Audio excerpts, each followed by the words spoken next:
Hello and welcome to What Are You Saying? #Ways, where we talk about topics in the news as it affects us all. I am Usayome Sally, and today, Uti Elu is live in studio. Go Uti. Hey. You know how we do. How you doing? I'm good. But it's been I mean, it's only Tuesday, but it's been a long week. All right. It feels like, I mean, I haven't been on set for 2 weeks plus, but right now, I feel like I was here yesterday. I feel like I've been here every day since. It's just, guys. But how was the, what's it called now? The webinar? The training that you did? It was really good. It was an interesting conversation. You know me now. Just point me at the mic, at the camera, at something and say, Uti, speak. How are you about to be sharp? Yeah, so no, it was really good. Any opportunity to share knowledge, any opportunity to soak up stuff yourself as well, because you know you learn from other speakers, you learn. So I'm all about the learning. Anywhere that I can share knowledge, I can gain knowledge. I'm all about that. Absolutely. Then we have a guest co-anchor, Florence Bodo Umbo. I think Bodex Umbo. Yes, that's the name. Thank you so much for joining us. Thank you for having me. Florence is looking amazing, by the way. Absolutely. I love the hair. You know, so you are a media entrepreneur and the convener of Bodex Social Media Hangout. What's that about? Yes, it's actually a platform I created where I bring all media personalities, media houses, content creators, artists, whoever that has something to give to the society. I bring them together for us to coexist, interact, and have fun. Nice. Nice. We're looking forward to having a great conversation with you today. No, all right, so it's our ladies' night out. We have an interesting topic today. And today's the kind that makes Nigerians scary topic, actually. Yeah, they say go for big. Nobody you know, like I mean, recently a lot of people. I mean, it's not recently. In fact, from 2020, they started breaking my heart from Kobe Bryant to to. It's been a rough couple of years. Chadwick Boseman, all of. I mean, then recently South Sultan. You know, so it just got me thinking. TB Joshua. If we were living our lives with death at the back of our minds, how would we live? Would we live differently, or would just keep doing things the way we are just doing it, you know, anyhow? Would we pay attention? Yeah, we'll pay attention. So that's the conversation tonight. And here's what we found as today's quote. Death is not the greatest loss in life. The greatest loss is what dies inside of us while we live. I mean, this is an interesting quote because what your story about the graveyard, you know, how some people would just go. We spend a lot of our life waiting for tomorrow. I remember when we were growing up, my mom was building our house and she would buy things.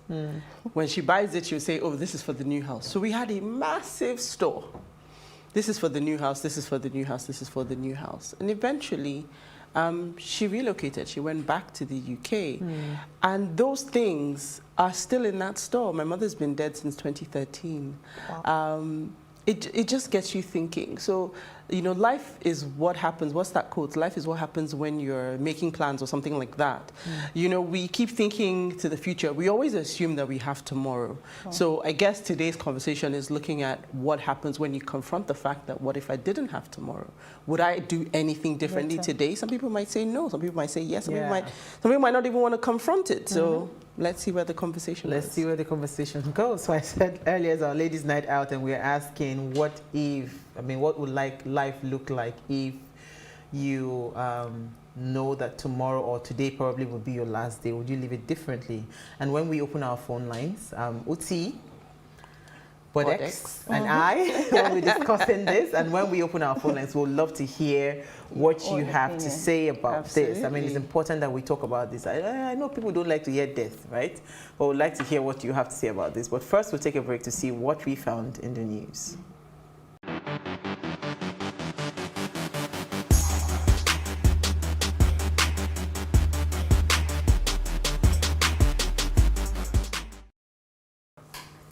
You're still watching Ways. Now, International Rock Day has been created so that people all around the world can learn more about rocks. It's not about rock and roll. music. Like, you know, when you hear rock now, everybody's thinking guitar and shaking of head. It's all about the stone variety. After all, rocks play a big role in the environment, and they have been used by humans for many purposes over the years. 3 major groups of rocks are defined: igneous, sedimentary, and metamorphic. The scientific study of rocks is called petrology. A serious matter, which is an essential component of geology. At a granular level, rocks are composed of grains of minerals, which in turn are homogeneous solids formed from a chemical compound that is arranged in an orderly manner. That's what you now see, a rock. I didn't get the memo that it wasn't about rock music. That's what you had rock music in your head. Yeah. No, it's rock. Uti, without rock, you will not be here. There will be no road. No, I agree. Rocks are very important. I don't have any nice things to say about rocks. Rocks are everywhere. Yeah. Well, I'm sure if I called Sholai, you would have fantastic things to say about rocks. Well, children actually do appreciate these things more than us. And as a construction-obsessed child, I'm sure he would be able to surprise me about a few things about rocks, probably be defining the different types of rocks that go into building and construction. But like I said, I'm sure as with anything in nature, they play a very significant role in keeping balance. So yeah, interesting. It seems like everything has a day now. Like what day is World Uti Day? That isn't my birthday, by the way. But you know, what day is World Uti Day? Let's just check. We'll Google it. We need a day. I need a day. We'll tell Wikipedia too. Yesterday was World Malala Day, so you see, we can just give you Uti Day. So what you're saying is, I need to, you know, go and do something. Something significant. Take a bullet. No. They will give you. We're not going that far. Thank you. God bless you. But no. Okay, so let me start with Bodex. What did you find for us in the news today? Oh, okay. I read about a girl. I think her name is Inika also. She's into Gary production, you know, and it was on BBC Pidgin. I love the fact that she's actually a graduate. She studied mass comm, but she couldn't get a job on time. And she was like, okay, instead of me roaming the whole of Lagos looking for a job, let me just go back to the village to meet my parents and then help them out. I was really, really inspired because I've been on that line before. I'm sure everybody has been. We all have a grassroots story where we sold one thing or the other. So for her to be doing that at this crucial time, I think she should be in the news more than the way they are actually doing it. So that's what I got in the news today, and I was really, really impressed. I love this story. So this is my take, Uti, because I would like to hear your thoughts on it. When I saw her, when I watched the video, I checked, they said she was 23 or 22. Yeah, 23. So she's 23. I remember Chidima, that is 21. Okay. And 2 opposite ends. Secondly, she did very well. She said she was top amongst the top in her class. So it's not like this first 3. Actually. Yes, first 3 in her class. It's not like this person is dull. So you say, okay, maybe that's why she's not gotten a job. No, she's intelligent. She got very good grades. That was the second thing that struck me. The third thing that struck me was the fact that she would have also succumbed. There would have been options because she said she went different places, of course, so people were demanding other things for sex and all of that for her. But she said, no, that was not the option. Number 4 was the fact that despite the, I've been to the university and all of that, she can still come back to say, you know what, this is something that I am. I mean, she was proud to say she could use both hands to do it. You know, the only part I didn't like in that video was the part where she kept on saying that when she finds a job. Because you see, most times we do not see things like this. I'm a farmer, right? Everybody's going back to farming. People do not understand that some of these things actually are the lifelines of society. So I wish somebody was able to paint that picture for her. I remember her talking about the capacity that she's not able to do beyond this capacity, of course, because, you know, they are doing it in small scale. But I would have preferred the conversation to be driven towards, you know what, how do I upscale this thing, make it bigger, and start to push and feed the nation? Because automatically, if you're able to do that, you become a billionaire. You don't have to get a job. And these are the things that a lot of people, because she said that when she got back to the village, a lot of people kept on saying, hey, when did they go get work now? Because people do not consider some of these things. And this is the problem that we have in this country. That's why everybody will just think that, you know what, until I get a 9 to 5, I'm not this thing. It's not everybody. You can't blame her. Maybe I'm not blaming her. She has a passion for something else. It's not. So I think she was just doing that one for the meantime. So that's the problem. Right? So I said, as soon as the story was shared, I said, I have a different perspective. So here's a couple of things. First of all, you've been applying for jobs and then you stopped. For years. People apply 600, 700, 800 applications. They keep on going. Keep on going. For starters, let's be resilient. Keep on going. That was one. Secondly, it seemed like this Gary thing, because I'm now a graduate, is below me. Yes. Yeah. I can't say Gary. So, you know, so again, you have a skill. Clearly, this is something she said, she's been doing it since she was old enough to hold a calabash. And she was able to do it with 2 hands.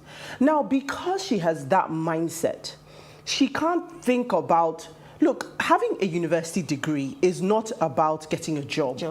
It's about you developing yourself. So one of the things that we talk about here, I can't tell you how many times I've tried to recruit people and I get CVs and these people have first-class degrees and they're still not employable, they can't have conversations.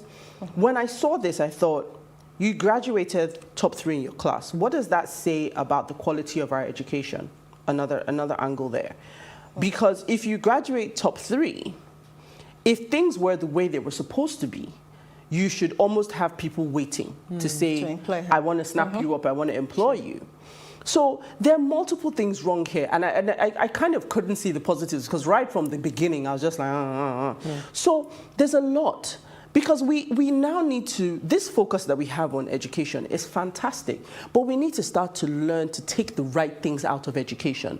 It's not a means to getting a job. On my way here, I was listening to an ad that was pitching one of these, what's it called now, career evenings at a foreign university. And what the person was saying was, come and further your career. We need to stop thinking about education that way. It's so much broader than that. And when we do that, we limit what we can do. We miss the transferable skills that we could build. There's so much. So in doing that now, she's limited herself to think this is the only way my family and I can fry Gary. You're enlightened. You have a university degree. You should be able to think better. Thank you. I like that fact. But we ran out of time. But Uti, quickly, your story. Okay, so my story is the headline says, FIRS versus multi-choice tax scramble, a regulatory onslaught or a case of negligence. Now, I'm sure we all remember, I think it was last week, the story broke about FIRS stating that multi-choice owes them 1.8 trillion naira. And I remember seeing the story, and I just forwarded it to a group that I was on, and I was like, yeah, your government has said, it have do. Pack your bag and go. It's difficult for me to read this and, you know, off the top of my head, I don't even know what the tax percentages are. But for you to charge 1.8 trillion naira. Now, why this stood out for me is because I understand this pay TV business. And I know that multi-choice, the money is dwindling. I have been a subscriber of multi-choice for about 7 years. And then one day I woke up, smelled the roses and said, you know what? What happened to the internet? Hello, Netflix. They are hemorrhaging customers like there's no tomorrow. And what stood out for me in this story, yes, we all know they've asked them to pay 1.8 million. MultiChoice has come out to say, no, this is not true. The FIRS has done what every taxation, every institution in this country does. They just come to your business. Do you have a TV? Whether you have anything connected, pay TV license. Do you have this? Pay this. We've talked about it so many times on the show here, where businesses are literally squeezed every day by one different person threatening them to shut down shop because they've not paid one tax or the other. So first and foremost, if multi-choice in the Nigeria that we are in, I mean, I can't remember seeing in the story where it says what period over which the taxes have not been paid.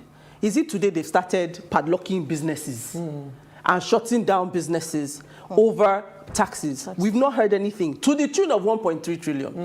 Stop it. Now, the different commentators in the story talk about the fact that, MultiChoice is saying, look, the Nigerian subsidiary is paying tax. They want the MultiChoice group also to pay tax. I have no doubt that companies structure their businesses in the ways where they can pay the least possible tax. I'm not saying it doesn't happen. I'm not even absolving MultiChoice because I don't know the full story. But I'm sorry, how much money do you think these people make to charge them 1.3 trillion naira? Like it's a joke. Stop it. Okay, while we're stopping it, 4.8 billion has been allocated to National Intelligence Agency to monitor our WhatsApp. Wait for it, messages, phone calls, and text messages. That's my story. So according to the report, they said about 1.93 billion would be allocated for WhatsApp interception solution, while 2.93 billion would be sent towards the Turaya interception solution. That is the solution, a communication system that is used to monitor voice calls or calls related to information, SMS, data traffic, and amongst others. So that is that. We will wait to see how this will. It's real money. Billion. Because our budget now, they said what's this other budget, whatever they call the budget. It was this extra budgetary. Yes, okay. 87 billion was added. So, and the National Assembly. To the total. Yes, the National Assembly, they have approved the budget. So inside this budget, 4.8 billion will go to monitoring your WhatsApp. In the grand scheme of things. We'll be all right. We'll see you after the break when we discuss death. Stay with us.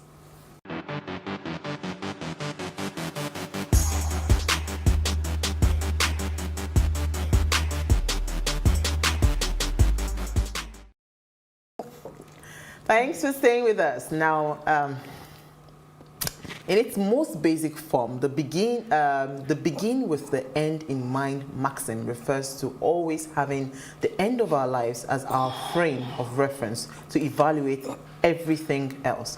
It's also about doing things with a clear idea of our destination so that the steps we take are always in the right direction. Death is a natural part of life, and it's normal to think about it from time to time. But it's very common for people experiencing mental illness to think about death more than usual. But that's not our focus for tonight. Thinking about death all the time might feel uncomfortable or scary, but at the same time, it pushes us to live productive lives and get things done that can be done today instead of postponing. It also helps us live our lives to leave humanity better than we met it. If we all understood that death was inevitable, how would we treat our friends, our families, our neighbors, our subordinates, and those that are made to govern us? How would they treat us? That's our question for tonight. So please let us hear what you have to say. Remember, you can join the conversation. Send us an SMS or WhatsApp to 081-803-84663. All right, so let me come to you, Uti, first. Then I'll hear Bodex. When this topic came to you first, I know everybody said, God forbid. What was the first thing that came to your mind? Like living your life with death at the back of your mind? So in truth, the first thing that came to my mind was, what angle are we going to talk about this from? But for me, like you said, it's about actually taking a minute to stop. We all live very busy lives these days. It's important for us to be able to stop and say, you know what is happening in my life? Am I living the life I want to live? Because for so many of us, for so many people, life is happening to us. You wake up, you sleep, you wake up, you sleep, you wake up, you sleep. I mean, somehow my child has gotten into his head that he thought I was 10 for the longest time. So now he's remembered that we just celebrated 40. So he's telling everybody that he cares to tell that his mother is 40.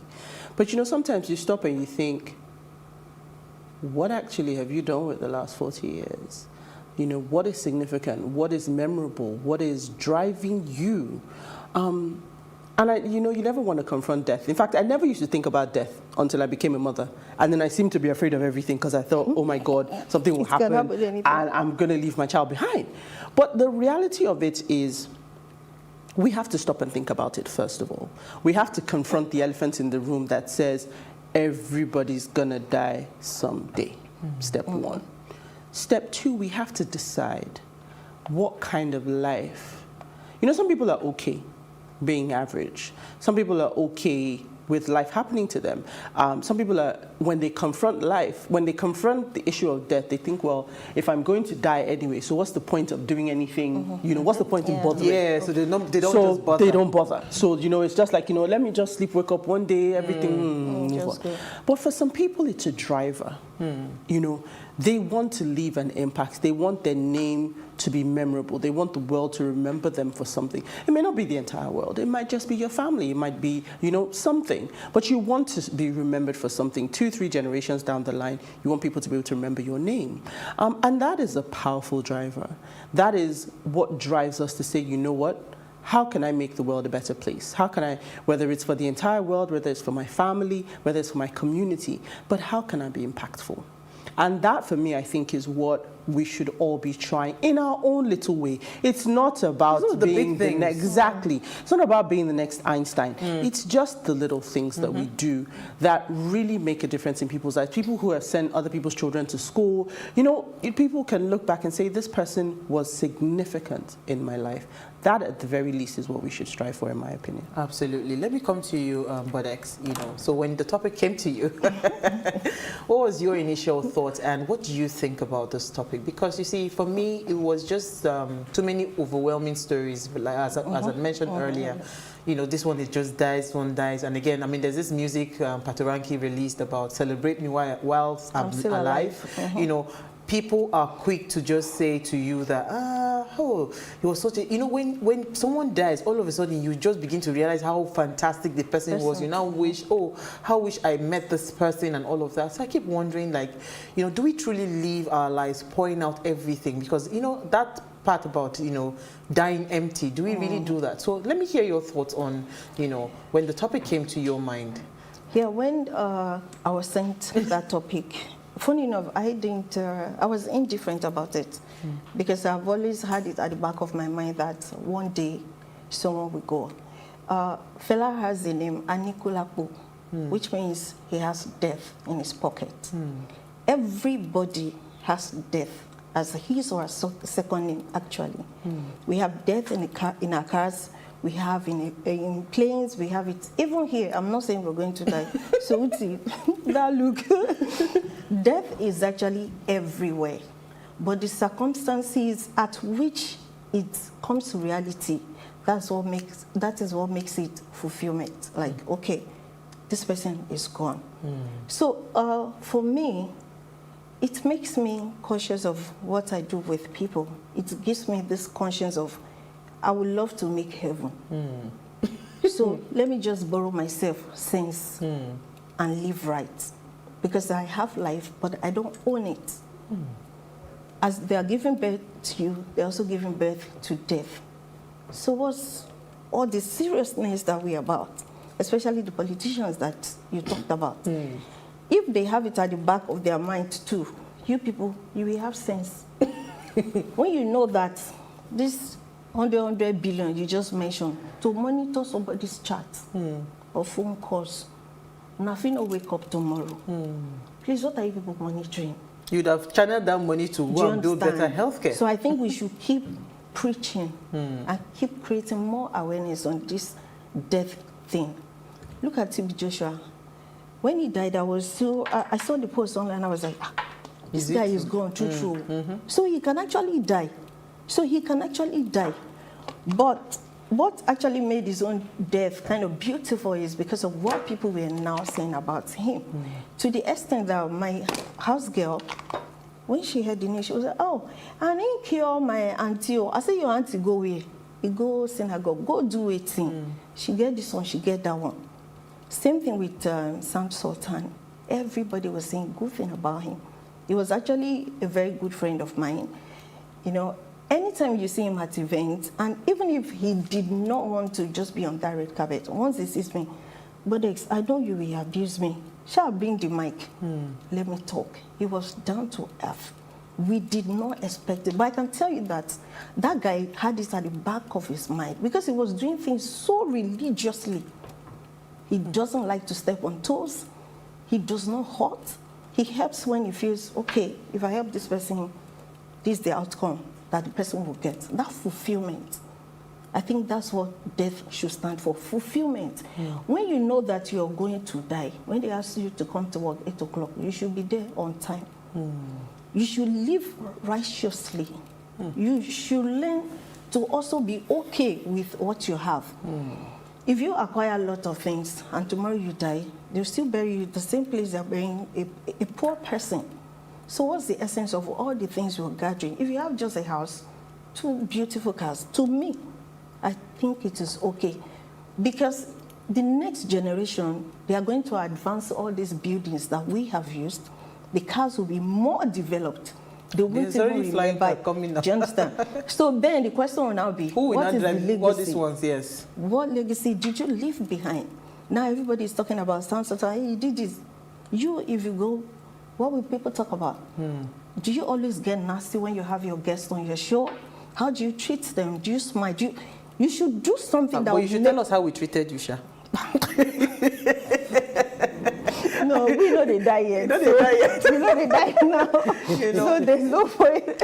So that's it for me. I mean, it's quite interesting what you're saying, because for me, I think when that topic came to my mind, honestly, it is just a point of reflection, right? Okay. Where we live like we do not have tomorrow. So there's a task in front of you. Just being effective, being productive. I love this book so much, and I brought it because I actually have the book for, this is the one I bought for my kids when they were a lot younger. Okay. 7 Habits of Happy Kids. I mean, I should recommend this for any parent out there. It's very, very good. It's like 7 Habits of Highly Effective People, but they did the kids version. The second habit is begin with the end in mind. It just tells you about planning. Right? If you always have the end goal in mind to say, okay, this is my end goal, this is my vision. So you will now work it back to the beginning. It tells me that for every single thing that I need to do today, like today I'm supposed to be angry with somebody, but I'm still angry with her. She knows that she's watching, She's supposed to be here, but she's not here. But when you understand that, you know what, this life is short. However long you live, it's still short, right? So if you picture it, let's say God gives you the grace to be able to stay 120 years like the Bible says, right? What would you do every single day, towards the end goal, that you have that fulfillment to say, you know what, I have lived. Done something. I have emptied myself to the world, right? Would you be part of the people looting funds that are meant to build roads? Okay. Would you be part of the people that are siphoning medications from hospitals that are supposed to be given to people for free and charging them COVID vaccine? Food. People were paying money, palliative, yes, and using it for your birthday. Would you be part of the people that will be charging people for a vaccine that's supposed to be free? You're charging money for it. Just look at that picture.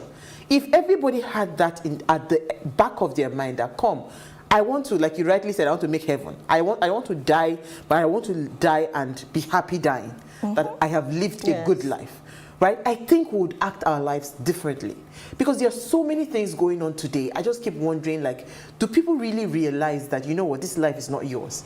You can go tomorrow. People actually don't believe that there's death. Yeah. So no, I mean, come on now.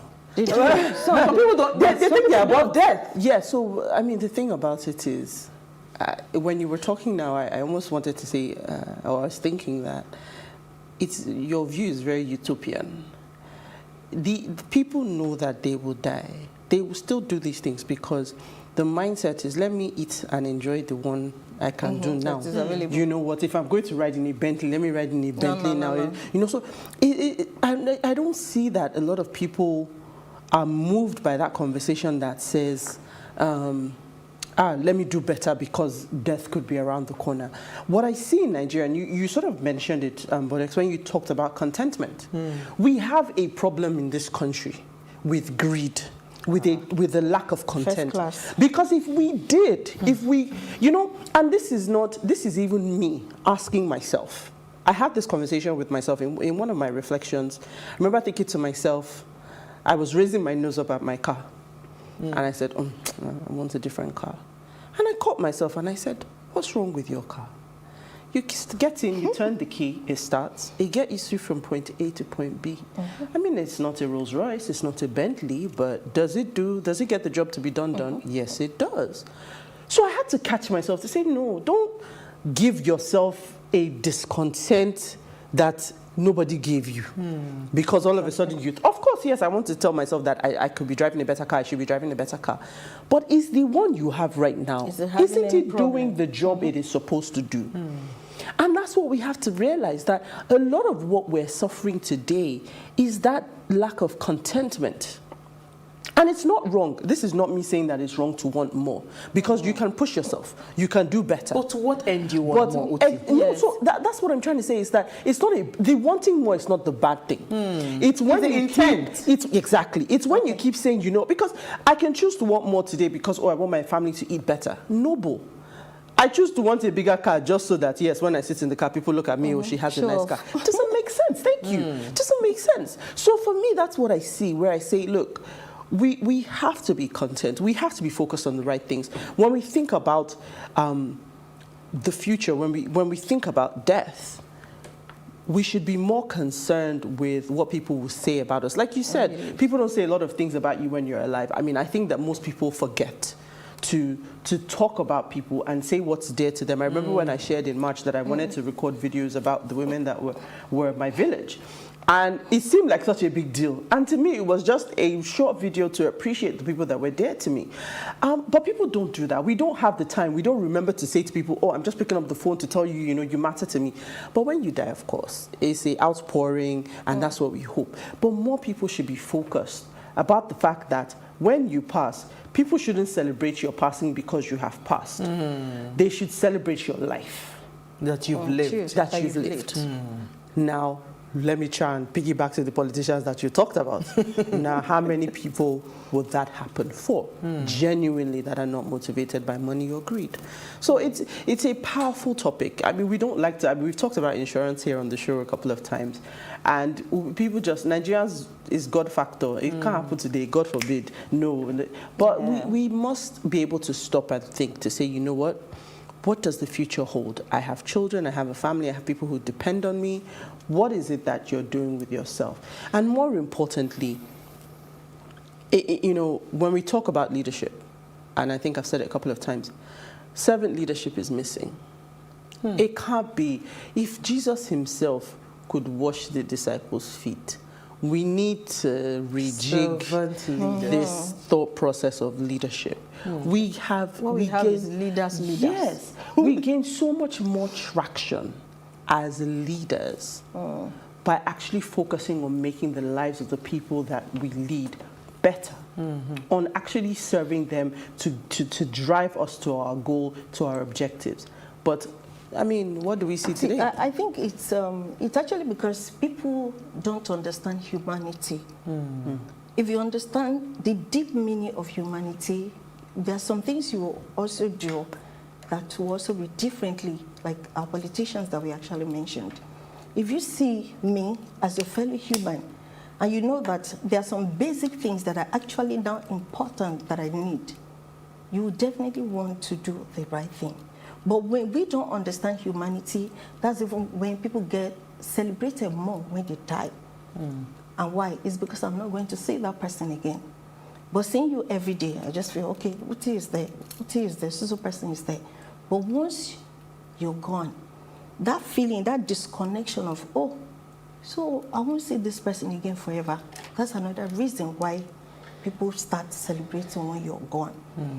But when you ask me, I would say, you don't need to acquire so many things. Instead, acquire human beings to yourself. Because those are actually the people that will keep that legacy, and that's your good name going. If you didn't do anything very well while you're on earth and you just go, it goes like that. And that's the only thing that scares me in this world. Dying without achieving my purpose is scary. It's even more scary than the death that we're actually scared of. And it is painful. Knowing that, I want to do something tomorrow that the whole world will hear it. Then tomorrow, okay, you're gone. But people behind me that have empowered, that have been able to relate my dreams, my goals, my vision and objectives with, if they were also able to key into those things, there'll be one person out of 100% that will also shoot out. But here in Nigeria, especially Africa, we just only I want to have like 10, 15 different cars. For what? I have the money to buy it, but I would rather go to less privileged home, and build schools, build hospitals, you understand? Build things. Set people up. I mean, if you're a billionaire, instead of buying all of these things, imagine if you set up schools that people can go to for free. It will make a lot of sense. Forever. But you know, it's not for me because I don't have the money. They will say I don't have the money. We'll take a short break. What they have. When we return, we're going to open our phone lines and we'd love to really hear what you have to say about this topic. Stay with us. We'll be right back.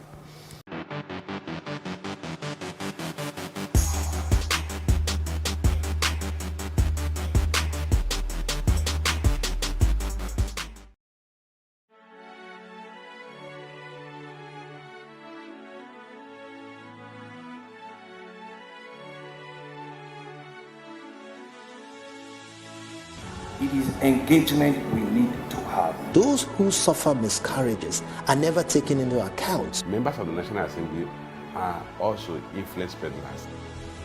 You are sitting on Nigerians' money. From the barbing, I pay my rent. From the barbing, I send my children to school. A consultative engagement. No any tangible notification before they ban us. It's one thing for people to be at your back and the heat of the moment, and another thing for them to still be with you when push comes to shove. I will do everything to take Lagos out of the national grid.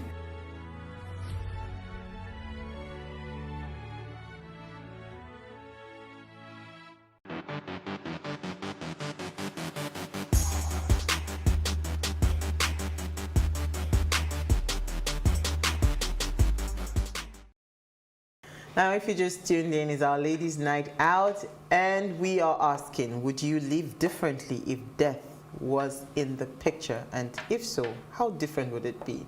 Please let us hear what you have to say. Remember, you can join this conversation. Send us an SMS or WhatsApp to 081-803-84663. Our phone line is also now open. Please, when you call, ensure that you keep it within a minute and turn off the volume of your television set so we can hear each other. So to call us on 070-2500-7749. That's the number to call. All right, so before we go further, I mean, there was a video that Uti just played for us. I really like the part of there's never a perfect time to do things right, because a lot of times we always feel like we have time, so we keep pushing and pushing, we're waiting for that perfect opportunity. So me, I mean, looking at my life, you know, I think I live my life every day. If I have a vision, if I have a goal, I try. If I fail, it's fine.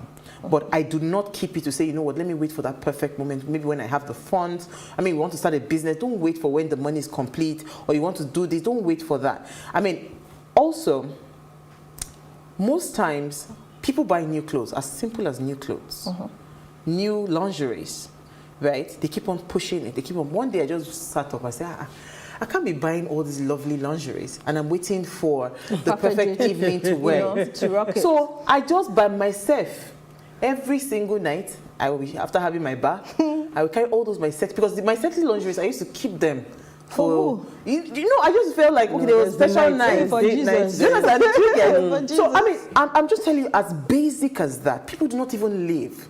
Yes. You buy a lovely set of plates, you are waiting for the visitor to come for you to bring out your lovely dishes. So Inoma used to tell me, why don't you set the table like you are, and act like your own visitor. So we deny ourselves the privilege to live because we just feel like, you know what, let me push it for a later time. I mean, there was a part of the video, because I'll let Uti come in, and where people say people hate their jobs.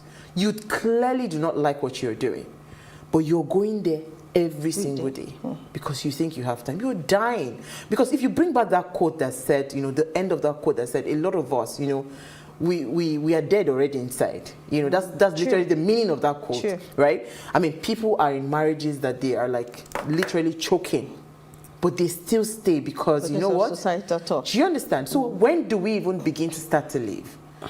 You know, when do we begin to start to live and push, you know, all the great things that we have on our inside for humanity to be blessed by? Yeah, Uti.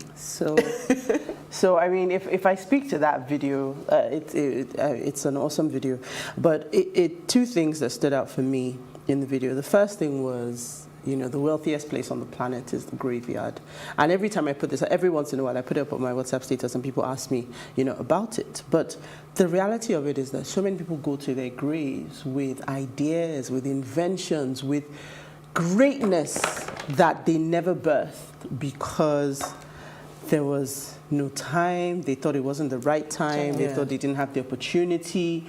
So many things that they could have done that they don't do. And I think the second thing in that video was the fact that there are 64,600 seconds in a day. And what do you do with them? We sleep and we wake up. We sleep and we wake up. You know, when you were a child, Christmas took a lifetime to come. December seemed like it was forever. Far away.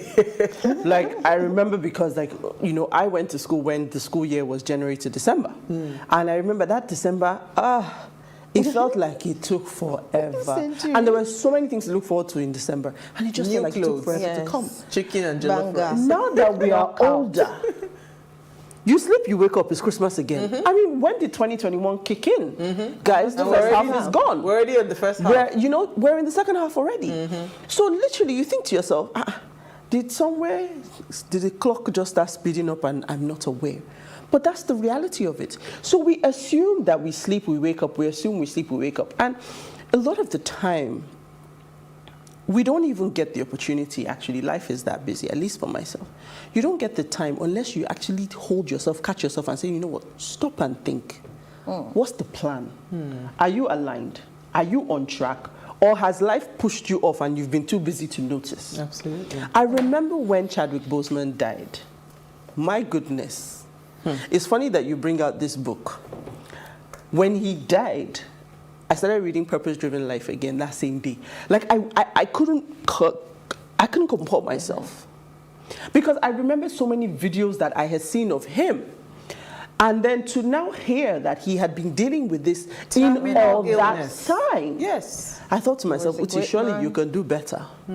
Because this is somebody who, even in the face of death, because I had to ask myself, I said, Uti, if this happens to you tomorrow, I fear that I would be one of those people that would just be like, you know what, let me just lie down. You know, let me just lie down. But to be able to sit and still be able to stand in front of people, young people who are about to start their lives. And make them smile. And speak about the future and inspire them. When you know that your clock is doing tick, tick, tick, tick, tick. I mean, come on.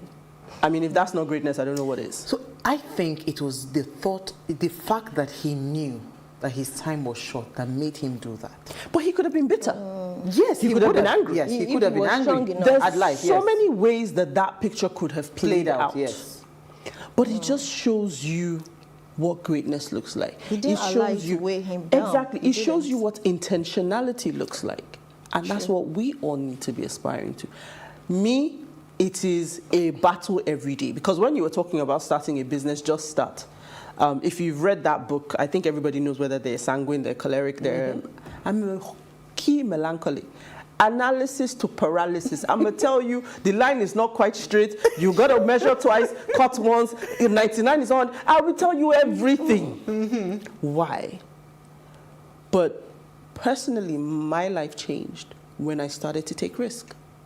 It was life-changing. And it's not big risk, just even small things that you would never have done before. So we have to start to think about it. And for me, that's what, if anybody takes anything away from this conversation, is to, one, really understand who you are.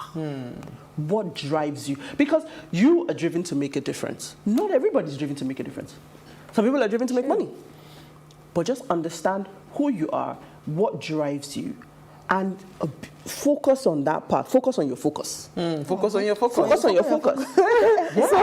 So this is from Richard from Lagos. It says, hi ladies, every new day is a gift. Live each day as if it is your last. You know, we hear this all the time. Thanks, Richard from Lagos. We hear this all the time, but how many people really do practice living, each day as if it were your last? How easy is it to practice? I think just like I think it was Uti or you know, somebody said we're not trying to live. I think we are trying to survive. Yeah, we're just existing. Yes, we're just there. When I wake up, you know, I remember when I was small, I already had this death thought while I was small. So because of that, I didn't have savings. Once I work and I just gather small money, I will go and spend my money. I'm telling you, I'll buy all the turkey in Badagry because I'm actually from Badagry. I'll buy the turkey, I'll buy kenke, I will just spend it. And during Christmas, my father will be like, okay, all the turkey where you don't chop, go and join all the cartons together, use it to make your clothes and wear it. And I'll be like, no, people don't understand, because if I die now, somebody will now go and carry that money, and then the person will just be spending the money. So it's better for me to start spending it. It doesn't mean that we were saying that you shouldn't save, because the repercussion was even worse than when I had money. It got to a point, me that was busy spending, it got to a time I needed money, and I was like, so I did not die again. Okay? So where will I now see money? So because of that, when I work, I save, then I have some percentage that I use to take care of my own life, so that if anything happens tomorrow, and the small one we did there, with the few things that I have on ground, that's what people will use. You know, there's also this culture of, because I like where you took us to, there's this culture of, you know, you have aged parents. You don't give them money, you don't do nothing, then all of a sudden tomorrow the person dies. The burial is... Then you now see the burial. I'm wondering, like, really? I mean, I just shared a video that AY posted that, you know, somebody was saying that he wished all these people that are here, they were actually there when the person was alive, to tell the person all of these things, to show up for this person, right? So this tells you that no matter what it is, if it's that birthday, you just need to just pop in, give them a hug, give them a kiss, tell them, well done, you're doing a great job, and you go, even in your busiest schedule or whatever it is that you have. I think it's actually part of life for us to celebrate and also not to celebrate. It's also part of life for you to be celebrated after life. No, you don't get the point. It's not about being celebrated after life. It is the fact that I am alive, right? I truly would love all the gifts, all that money that you want to spend. It's already part of life process. You see why I like the Muslim burial? You know why I like the Muslim burial? They just wrap you in a mat and they put you in the ground. There's nothing like money spent and all of that. Do you understand? No, money will still get spent. Yes, they will get, but not that much. Let me put it in context. It's funny. When we were growing up, my my grandfather's brother went to a burial. And he saw all the fanfare and everything. He went with my mother. And he said, all these people here, eating rice, eating everything. When this man was alive, he couldn't eat. Right? So he turned to my mother and said, let me warn you now. Start giving me the food I want to eat. He said, let me warn you now. He said, see, you people are taking care of me. But if you are going to waste money like this when I die, give me all the money now. Let me eat enjoy it. When I die, wrap me up in cloth and throw my body away. So I remember every time my mom used to remember him, this is what she used to say. But that's the thing. So we make all this fanfare. But when you look at the life of the person when the person was alive, you could have done better. I think that's what Uwa was trying to say. So from our parents' perspective, you could have done so much better. But of course, when it's time for burial, you want to show the world that, my parents did so much for me. Money, But, you know, it's just, again, it's that mindset shift of where we place our focus. And why I say that is because even now, we need to be intentional about what we focus on. And what do I mean? We stick to the material. We look at my car, what I can buy. I have a joke with my friends that say, people would rather spend $400 or $500 on the Hermes slippers. But if you tell them tomorrow, come and spend 50K, take your child out for the day to lunch and everything, they won't do it. We need to understand the value of memories. Because when you go, what people talk about is the memories, the good memories you left behind. That's what they remember. When we see young children, probably when you think back to your boys, the kind of joy they get from just being in your presence as their parent, from spending time with you. It's not about money, it's not about what you're doing. It's just the fact that, oh, I got to hang out with my dad today, I got to hang out with my mom today. When your parents are long gone, that's what you remember. The jokes you guys told. Which child ever remembers that my mom bought me this shorts or my mom bought me this shoe? No. What we remember is the conversations that we had, the experiences that we shared. What your father said, what your mother said. So when we are calibrating our priorities, let's calibrate right. Absolutely. And I think that's what actually this topic sums up for us. The fact that, you know, when you wake up every morning, right, what are the things that are most important that needs to be done? It just helps you to just put a lot of things in perspective. Too many people just die, you know, taking great ideas with them that should have, you know, been birthed and, you know, gone very far. They would have gone, I mean, those ideas would have gone really far into, like, you know, upgrading humanity, right? And that's why I like the book 7 Habits of Highly Effective People. When you begin to go through all this book, you know, first things first, put first things first. So it means prioritize what is important. You know, begin with the end in mind, have a vision and walk back through the vision.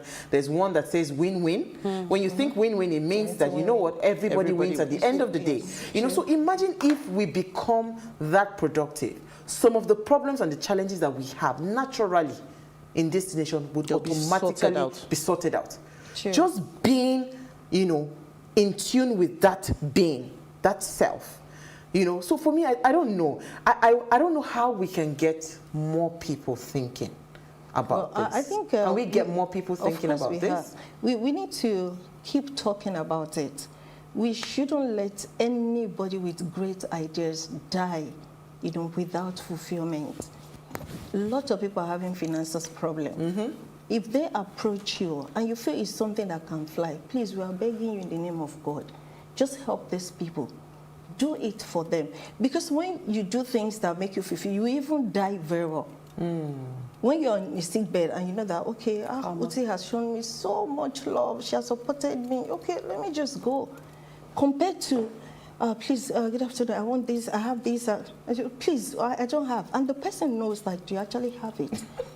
It's not nice. Let's be helping each other. Don't let us die with our dreams. We have dreams. If nobody is coming to you as a billionaire, as a politician, wherever you are, go into the streets. Start looking for them. Do you have idea? Or go on Twitter. Tweet about it. Please, which idea do you have? I'm even tired of this money. Just come.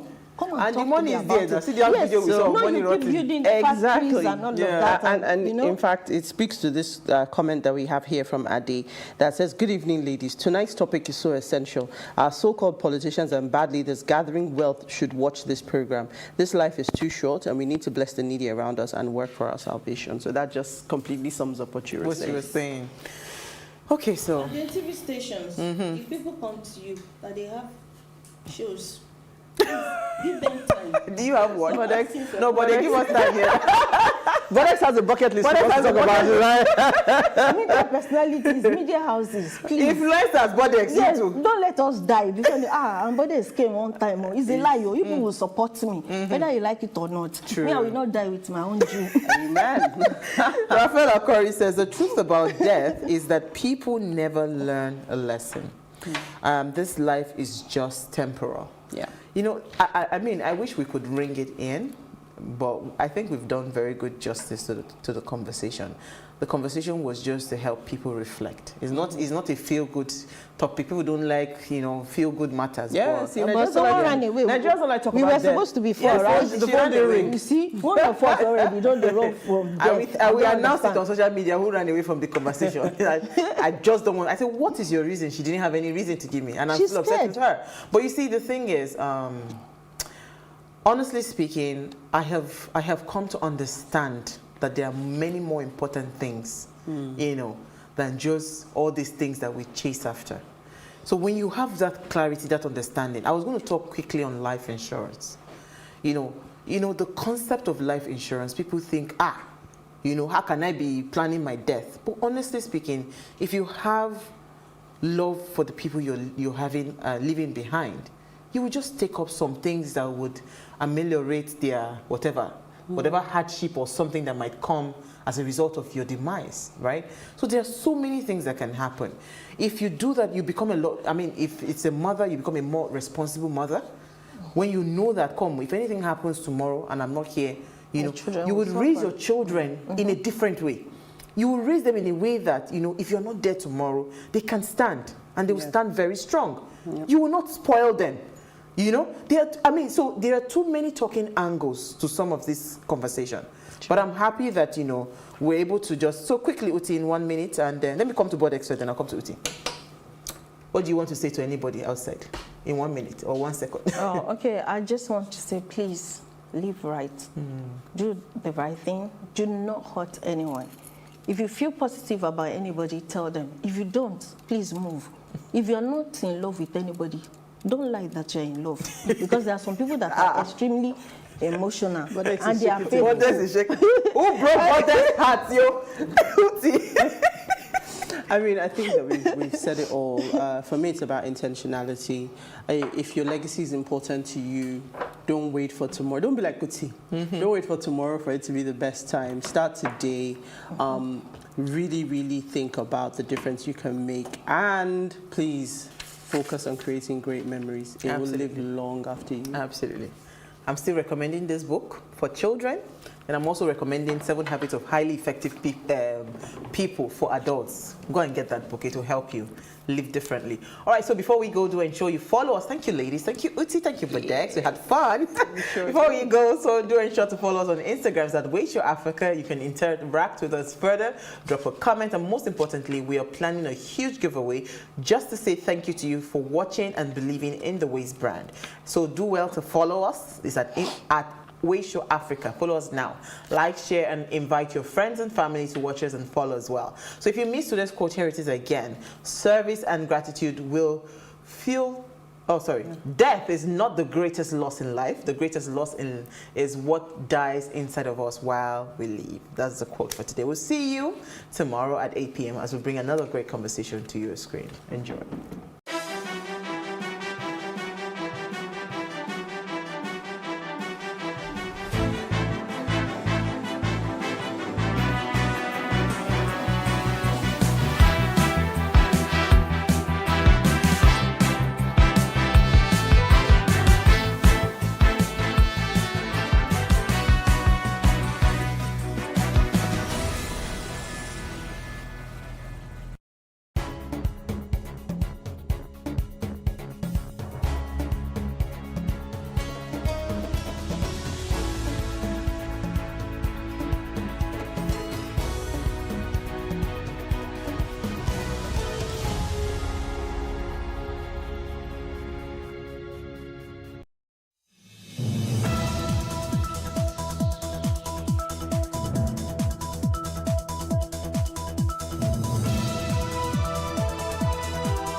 Have you ever wanted to start your own business? Well, many women in Africa have done it, more than men actually.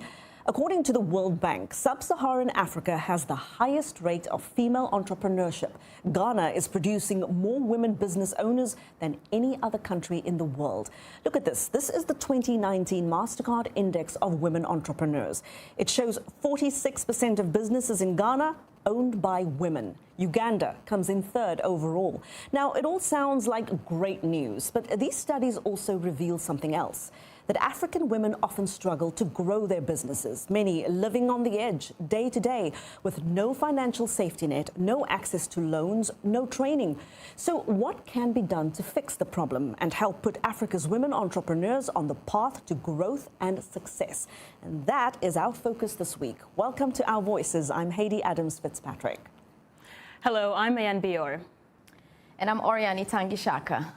Hadiza Kiari is out this week, so joining us is Helen Fisahaya. She's the CEO of the F3 Global, based here in Washington. She works with women entrepreneurs across Africa and in the diaspora to help them improve their capacity and give them access to training and networking opportunities. Helen, welcome to Our Voices. Welcome. Thank you. Very nice to have you, Helen. Thank you. You know, let's just start straight out of the gate. You know, we see Africa is a leader when it comes to women entrepreneurship, a global leader, in fact. And we know from what we've seen and from our experiences that African women, you know, they certainly have the determination, they have the grit, they have the talent, the smarts, everything you would need to succeed in business. Yet we don't see women actually enjoying the success in business that they deserve. Right. I think a big challenge with that is that we start at a lower base, right? We don't have the same fair advantages that the men have on the ground. We don't have the same access to different assets that we can leverage for credit or for funding. We don't have even the same belief that we could do as much. And so because of ethnic issues or because of government bureaucracy or just patriarchy as a whole, we're just starting at a different base than everybody else. And so we're working 10 times harder to get to the same base that men are usually starting. And then we have to work 10 times harder to get to the next level. So we're constantly like churning and without too much relief. And that's the challenge. But we do amazing work. Like you said, the studies are even showing across the board that women entrepreneurs succeed and do better, give back more to their community and contribute greater. Does this worry you or excite you? It excites me, honestly, right? It excites me because I know that we can do it and we're doing it, right? It also worries me because there's a lot of women who have to put their businesses and their great ideas to the side for survival's sake. Right. Sometimes there's a choice that you have to make when you are the mother of 3 children and recognize that your great, amazing business idea at this point is not getting funded and you have to go find a job. Right. And when we talk about business and growing as a business for women, I mean, the World Bank says that 66% of people in sub-Saharan Africa are unbanked. But we know that there are many ways of moving money on the continent in terms of business. We have M-Pesa system, mobile apps, and in Kenya and many other places. But how can women shift from the informal economy to the formal economy, like, you know, where money can move in the marketplace and end up in banking system to be able to even have credibility in terms of accessing loans and things like that? Is banking even something that they should consider as beneficial to them since the market's saying that they don't? I think the first challenge is that the question should really be like, why should they shift from the informal to the formal? I mean, in the U.S. it makes sense, right? To go from an informal business to a formal business, you have access, your taxes pay you back in that resources. You have access to federal money, grants, you have all this access on the continent. Being a banked company doesn't always benefit you when you're paying high interest rates, actually outrageous interest rates for credit. If you even are able to leverage, you might want to go to a family member, or you might want to go through the sister circle where your cousins are all putting in money and then you can pay them back in the future. So I think our governments have to look at the benefits that they need to create for women to actually bank. Banks need to change their mindsets around, you know, how can they leverage the resources that they have to leverage the needs of the women. Well, Helen, I want to come back to something that you just said, and that's that female entrepreneurs invest more. And there is research to back this up. We know that women tend to reinvest 90% of their income back into their economies, whereas men only invest about 35%. So investing as women is good for business, it's good for local economies, but we know that there are barriers. When you speak to women on the ground, what do they tell you? What are they lacking? What are some of their needs? I mean, there's a lot of needs. Obviously, funding is always going to be a need. That's just great for everybody, not just in Africa, but even Black and African and diaspora women here. We're always the least funded, least people believe the least in us until we have to show you for you to be a believer, right? And then just resources. We need the knowledge transfer. We need access to information and technology. A lot of times there's benefits for guys, but nobody really thinks about the girl at home who could probably save the world. So we need that access. I think we have an issue of access and access to resources in terms of funding. I think there's becoming a different system now where you have women investing in women, right? Aunties, cousins. There's networks, WhatsApp groups popping up, right, of women entrepreneurs saying, you know what, let's invest in the next generation of young girls. So that's really encouraging. Yeah, absolutely. Well, we're going to continue this conversation a little later on in the show, but talking about women investing in women. Today, we're going to bring you the inspiring story of designer and entrepreneur Abai Schultz. Now, how she went from an orphanage in Ethiopia to being adopted by an American family to becoming the gutsy entrepreneur she is today. A few years ago, at the age of 24, Schultz returned to her native country to launch a luxury handbag business, employing dozens of Ethiopians, particularly women. And so we visited her store here in Washington, where she shared her secret to success. I started the business about 5.5 years ago. I've always wanted to go back to my home country, Ethiopia, because I left the country when I was about 11 years old, so I've had a certain attachment to the country, and I wanted to be involved in the economy somehow, in the best way I knew how. And so for me, it was more of a combination of passion and opportunity, and I saw an opportunity in the leather industry, and I was also very passionate in terms of like creating products, anything that you get to have like a tangible aspect of it. I think the real economic development is really about using the country's resources and using the country's talented people to create a sustainable economy. And so that kind of basically became what Zaf is now for me. I think I always wanted to, for sure, start my own thing somehow. It kind of runs in the family, so I think I would say I did have that desire for a while. My name is Abai Schultz, and I am the founder and creative director of Zaf. What my dream and my vision for Zaf is really to create a premium African lifestyle brand. I got connected to Abai during my time in Addis Ababa. Foremost, what attracted me was the design aesthetic. It's really well-made products. But then also the philosophy behind the label, the fact that it's made in Ethiopia, now made in the rest of Africa, very sustainably, sourced, and supporting local women and other craftspeople makes it even more attractive. We have a team of about 18 artisans that we directly employ, and then indirectly we employ a lot more. For the last 5 years, I've worked with amazing African women in my team. I don't think you should employ women out of pity. I genuinely think they add value to your business because they're very precise in terms of things that they do. They're loyal and they're committed and motivated. They do take a very big responsibility in their household. And because of that, they take their job very seriously as well. This is a super amazing evening for us because one, it's at the African Art Museum, so it houses Africa's treasures. Usually, when it's something made in a developing country, or like especially in Africa, there is a stereotype of the premium quality products are not produced there.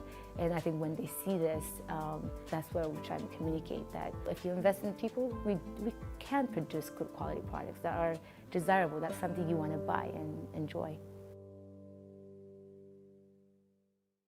I love Abai's story, and even more so, I love her business model. This, women in the diaspora helping women back home. And, this makes me wonder, how much impact can the diaspora make on the continent? I think the diaspora plays a really critical role in the development and growth and the next level for Africa as a whole. First, we connect differently. It's our home. Our grandmothers, our aunties, our family members live there. And so we have a natural buy-in to the continent because it's our homeland. Secondary, we're educated somewhere else, so we have the same level of access and I'm not gonna say the same exact level, but we definitely have access to resources, whether it be knowledge or technology or tools or just people that we can leverage for the benefit of the continent in our projects and our families' projects and the community projects back home. So organizations like Zaf and other organizations who are doing the work of playing bridge between the two is very critical. I think diaspora right now is almost sitting in a very important time where we can help be the bridge for the continent. We can help bring the money. We can help bring the resources. And I think it's important. But I also think that we have to work within the local partnerships on the ground. So rather than just for us, make sure that we're connected to someone or a project or a company on the ground that we can help support as well. And not everybody has to be an entrepreneur. Sometimes you could take the resource that you have, that $5,000 investment, and provide that as an access to a fund, to a women's organization or a youth organization or any organization on the ground that may need it that you believe in. And that will go very far. Well, these are some really good ideas that you have. And what do you think is holding African women in business back? Join the conversation on social media. You'll find us on Facebook, Twitter, and Instagram. Our handle is @VOAOurVoices. Use the hashtag #VOAOurVoices. We've talked about what hurts African women entrepreneurs. After the break, we look at what can be done to help them. Before we get there, I asked women entrepreneurs on the continent to give us advice on starting a business. Here's what some of them had to say.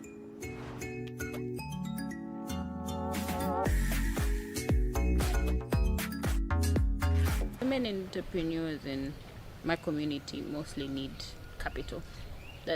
They have the ideas, they have the zeal, they have the energy, because as much as there isn't employment for them, they have minds of their own. They also have passions and things that they love to do, but they don't have the money to start up what they want to start up. So capital is what I think they really need. The township is filled with hair salons, as an example. There's a lot of hair salons in the township. When a black woman decides that she's raised a bit of capital, she decides, you know what, I'm going to open a hair salon. But there's so many other things. There's so many other possibilities. If only she were aware of what else it is that she could be using that capital on. Something more meaningful, something more significant, something that might be more profitable for her.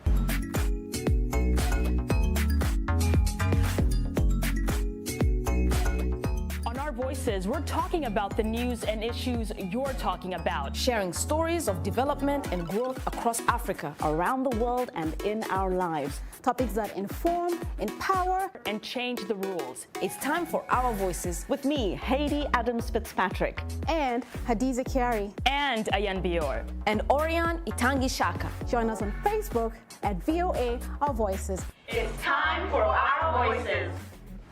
You're watching Our Voices. Welcome back. We're discussing what's needed to help Africa's women entrepreneurs succeed. And as Esha Sarai reports, that's all part of a new U.S. initiative to support women cocoa farmers in the Ivory Coast.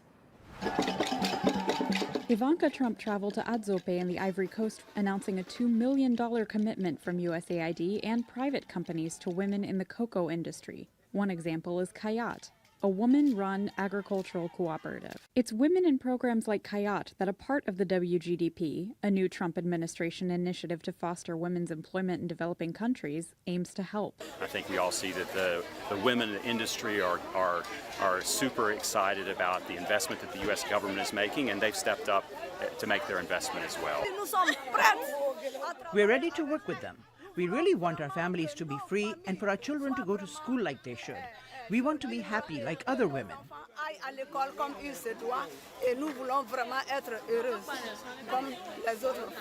More women than men aspire to be entrepreneurs across the African continent, according to the World Bank.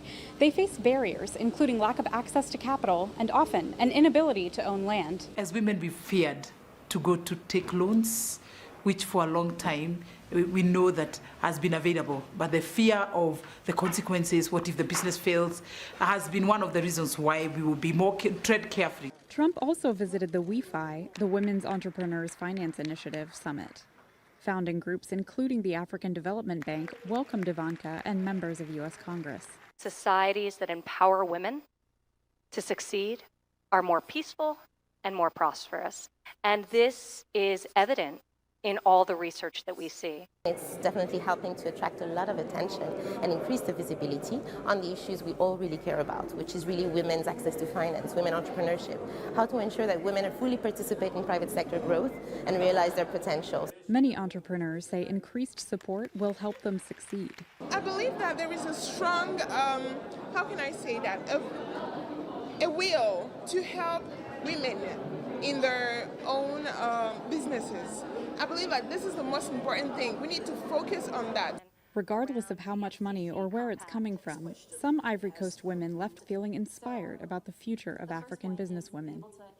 Isha Sarai, VOA News, Abidjan. You know, we've seen a lot of these government-funded initiatives spring up, and they really do help with the cost of running businesses, of starting businesses, and so they're a lifeline for a lot of women on the continent. And just looking at the story, we know that the U.S. government is going to give $2 million for women in the Ivory Coast in the cocoa industry, but I wonder, is this $2 million enough? Is it even going to make a dent, knowing how many women are on the ground in the Ivory Coast alone? It doesn't sound like a lot. No, I think it definitely depends on how much of it gets to the women, right? Okay. So between leaving the U.S., I'm sure there's going to be some government organization or some sort of U.S. contractor that's going to have to implement that. Yeah. So I guess my concern is transparency. How much of that money actually goes to the women? How much of it goes to educating and empowering them to actually know more about their sector? And then how much of it is directly inputted into their businesses. And I always wonder about the time frame, because I know that it takes time for any money to get to the women on the ground in the first place. Definitely. Well, you know, when we're talking about supporting women, I'm just wondering here about the missing middle. You know, without it, we see a lot of what's already happening on the continent, a lot of these subsistence enterprises, and then a gap, and then a few large corporations. I'd like to see more women-owned businesses that go just beyond feeding families and communities, where women actually have businesses that can survive multiple generations, that can employ people, because that's how you build a middle class. But my question to you, how do we move women away from the sort of subsistence enterprise where women have no safety nets, no savings, no bank accounts, no permits, no economic resilience? If anything goes wrong, she's wiped out. I mean, the reality is the government has a role to play, private sector has a role to play, and women are playing their role already for the most part. We need a stronger ecosystem, right? The reason places like New Zealand and Canada and Sweden do really well around women entrepreneurs is because they've built strong financial institutions that support them, that make them a priority. They have strong local institution and ecosystems that provide the resources and access to information as well as funding for them. And overall, there is this conversation about women being a priority, and we need to do that on the continent. So it's not a one situation where you're going to solve all the problems. It takes multiple layers of people and organizations, both small and large, playing the role. And government has to help lead that. We can't always wait on the UN and the World Bank and everybody else to solve the women's problem. Each country has to make women a priority and has to create policies, not just on paper, but in reality, on the ground to support their needs. So we know that there's an American business model and there's also a European business model. Is there any pressure to kind of replicate that on the continent? And is there an African model? I think we need to define what the African model is. I think it's not a great idea to take on the American and the European models because they have infrastructure that supports them. So I think we as a continent and individualized countries need to define what that looks like for us and what works, what doesn't work. Take the good, leave the bad, and move on with our lives. That's true. And when you're talking about the middle class, I'm thinking about the middle class that actually have, you know, some money that can start somewhere. And I'm thinking about the different platforms where they can make the money. I'm thinking about the internet. Here in the U.S., you have young people, women, men. They're making a lot of money on the internet. You have YouTube, where you can actually go and upload your videos. Women are teaching each other how to cook on YouTube, and they're making the money there. Do you think that the internet is something that they're tapping into on the continent? That they're seeing that as something they can leverage from? I think they're definitely tapping into it. I mean, I guess the reality is how much are they tapping into it and how can they sustain it? I mean, we have a different kind of problem on the continent. We don't have the infrastructure in most cases. We don't have consistent internet every single time. So in some cities like Lagos, you may find stronger, better internet. In other cities, you may not find internet at all. And so that infrastructure becomes a barrier to being able to tap into those resources and become a YouTube star. There's a lot of individuals actually doing it, and they're doing it really well. But there are more who could do it and who could get on, but they're limited by certain barriers, structures. But what do you think is the role of venture capitalists on the continent? I mean, we know that just last year, African startups raised over $725 million, which represents a 300% increase from the previous year. I mean, and we also know that funding is such a huge issue. Do you think that venture capitalists can play a role in helping women, you know, start their own businesses? I think they can, but the problem is venture capitalists tend to be in infrastructure, and so they're investing at high levels that governments can guarantee. They're not always at the level that women are at, right? Some of us don't need $100 million. We may need 1 million, right? But it took us a lot to get to that 1 million. I always look at it like this. A woman or an organization that's making $1 million in revenue in Africa is probably, if you put them in the US, a $50 million company, right? Because they had to build their own infrastructure to get to that million. So I think venture capitalists need to take a look at the continent and be more practical about the barriers first and actually look at what the return is, and not just from an ROI dollar-wise, but even impact. I'm not saying become an impact investor, but at the end of the day. We've seen countries like Ghana. We've talked about Ghana being other countries that you see that comes out as, you know, enabling women entrepreneurs that really on the stand continent. Yeah, I mean, I think each country. So I look at Ethiopia and Dr. Abiy, and he's a leader who everybody respects, who's saying women are a priority. He's putting them in different cabinet, and it starts there, right? If your leadership believes in women, it makes it easier to trickle down, and it makes it easier for the women on the ground. Then you look at places like Ivory Coast, who are basically really redefining their economy, and by proxy, women get benefits from that. Then you look at Ghana, who, like you said, through that MasterCard index, even during a slow recession, women were doing better. Then you have places like Nigeria, where women are like at the forefront and really doing great things. There's still room for growth, but you're seeing more and more women use social media. You're seeing more women diaspora invest back home. We've got to stop this conversation here. I mean, it's fascinating. We definitely would like to have you back, and thank you very much for your insights.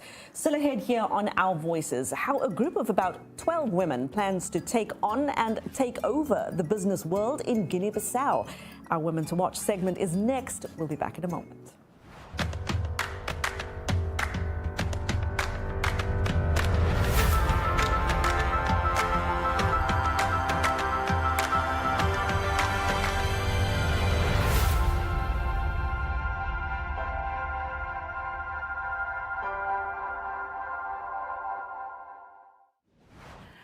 Welcome back to Our Voices. African women across the continent are creating business ventures and opportunities for one another, as we highlight a group of entrepreneurs in Guinea-Bissau in our Women to Watch segment.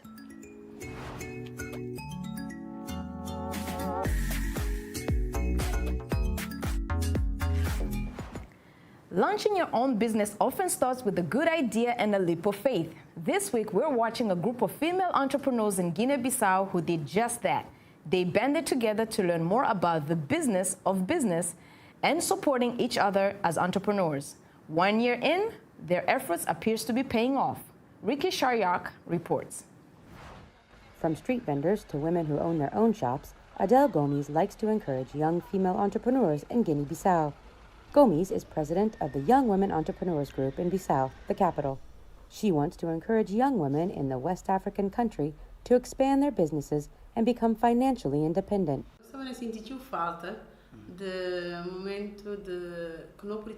We created this association because we felt weak, so we wanted to gather together and everyone can bring their ideas together. They are a small group of about 12 women who own a variety of businesses, from clothing design to event planning. December marks the group's 1-year anniversary. The group organizes an annual exposition in Bissau to showcase their products. They also cross-promote each other's brands on social media. My business has improved, and not just mine. People are more motivated to participate because the people participating are seeing improvements in their business.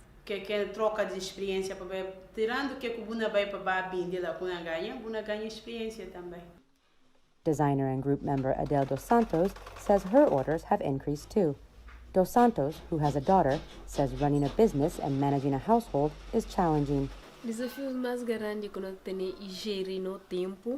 The biggest challenge is the management of our time, especially for us women. We don't want to just be limited to doing things at home. We want to express our knowledge outside of the home as well. Então, para conseguir conciliar aquele estudo e está tornando um bocado difícil, mas nós estamos vai bem. According to the World Bank, nearly 1/3 of businesses in Guinea-Bissau are owned by women. Local economist Augusta Enriquez says that's why it's in the country's economic interest to support female entrepreneurs. But, she cautions, youth unemployment must also be addressed for the economy to grow. On exagère de mon point de vue dans l'empowerment des femmes pour les questions économiques, sans équilibrer avec l'empowerment des jeunes pour les questions économiques, on transfère toute la responsabilité économique sur les femmes et ça, c'est très, très lourd. For now, the young women entrepreneurs hope they can help each other carry the load. Ricky Shryock for VOA News, Bissau, Guinea-Bissau. Wow, these women are amazing. Just an inspiration, cool? man. Yeah, I love that you have success and you're willing to share that success so other women can succeed as well. And you're starting to see that as a trend. You're seeing more women locally in the U.S. investing in more women in Africa. You're seeing more women in Africa investing in other women locally. So I think it's a really great trend that we're starting to see. Nice, that's nice. Well, is there an African businesswoman that you're watching? Tell us about it on social media. We'd love to hear her success story. And be sure to watch Our Voices on the VOA website. That's also where you'll find the world's latest news stories. Well, we leave you with a quote from British political activist George Monbiot, who used his voice to say, "If wealth was the inevitable result of hard work and enterprise, every woman in Africa would be a millionaire." And that is so true. That is so true. Well, from every hardworking non-millionaire sitting at this desk, that is our show for this week. We'd like to give a special thanks to our guest, Helen Fishire. Thank you so much Thank you, ladies. for joining us. Thank you for your insights. Yes. And from all of us here on Our Voices, thank you for watching. We'll see you next time. Goodbye.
On PlusTvAfrica News Now. Buhari offers support to Cameroon, promises country will remain an indivisible one.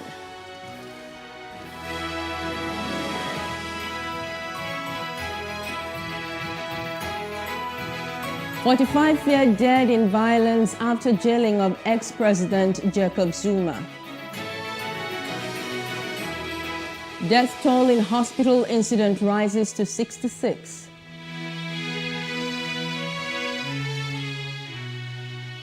Thanks for joining us on Plus News Now. I am Maureen Minong-Wezigwe. Nigeria will offer the best support possible to ensure that the Republic of Cameroon remains an indivisible country, President Muhammadu Buhari has pledged. The president spoke at Tuesday at the State House Abuja while receiving Mr. Felix Mbayu, a special envoy from President Paul Biya of Cameroon. President Buhari said Nigeria and Cameroon share historic ties and common borders, which make it imperative for the two countries to look out for each other's well-being. Mr. Felix Mbayu, who is also Minister Delegate in charge of cooperation with the Commonwealth, said President Biya was happy with the role Nigeria was playing in Africa, noting that the two neighbors share not just borders and historic ties, but also common challenges. President Muhammadu Buhari on Tuesday noted that Nigeria has been lucky to have remained one entity despite the challenges it had had to contend with. The president spoke on Tuesday at the State House, Abuja, while receiving the report of the National Security Summit held on May 26, 2021 by the House of Representatives. The report was submitted by a team of House members led by Speaker Femi Gbajabiamila. According to a statement by his special advisor on media and publicity, Femi Adesina, Buhari urged leaders to respect the people from the lowest to the highest, so that it becomes a duty to them to pay back to the leadership. Describing the event as a remarkable occasion, Buhari restated his determination to serve the country to the best of his ability, recalling his visits to the 36 states during the campaign for 2019 elections. The Senate on Tuesday rejected the nomination of Loretta Onochie as a National Commissioner of the Independent National Electoral Commission, INEC. The Senate also stepped down the nomination of Professor Sani Mohammed Adam to allow for further legislative action. This followed the consideration of the report of Senate Committee on INEC presented by the chairman of the committee, Senator Kabiru Geya. Professor Sani Mohammed Adam, the committee recommends that the confirmation of this nominee for appointment as INEC National Commissioner be stepped down pending further legislative action by the committee. In the case of Ms. Loretta Onochie, having studied her curriculum vitae and other relevant documents, followed by exhaustive interaction and around the petition against her nomination, which she responded accordingly, including attesting that she is not a registered member of any political party. However, the committee, bound by the provision of Section 1413 of the 1919 Constitution of the Federal Republic of Nigeria as amended on federal character principles, which said that the composition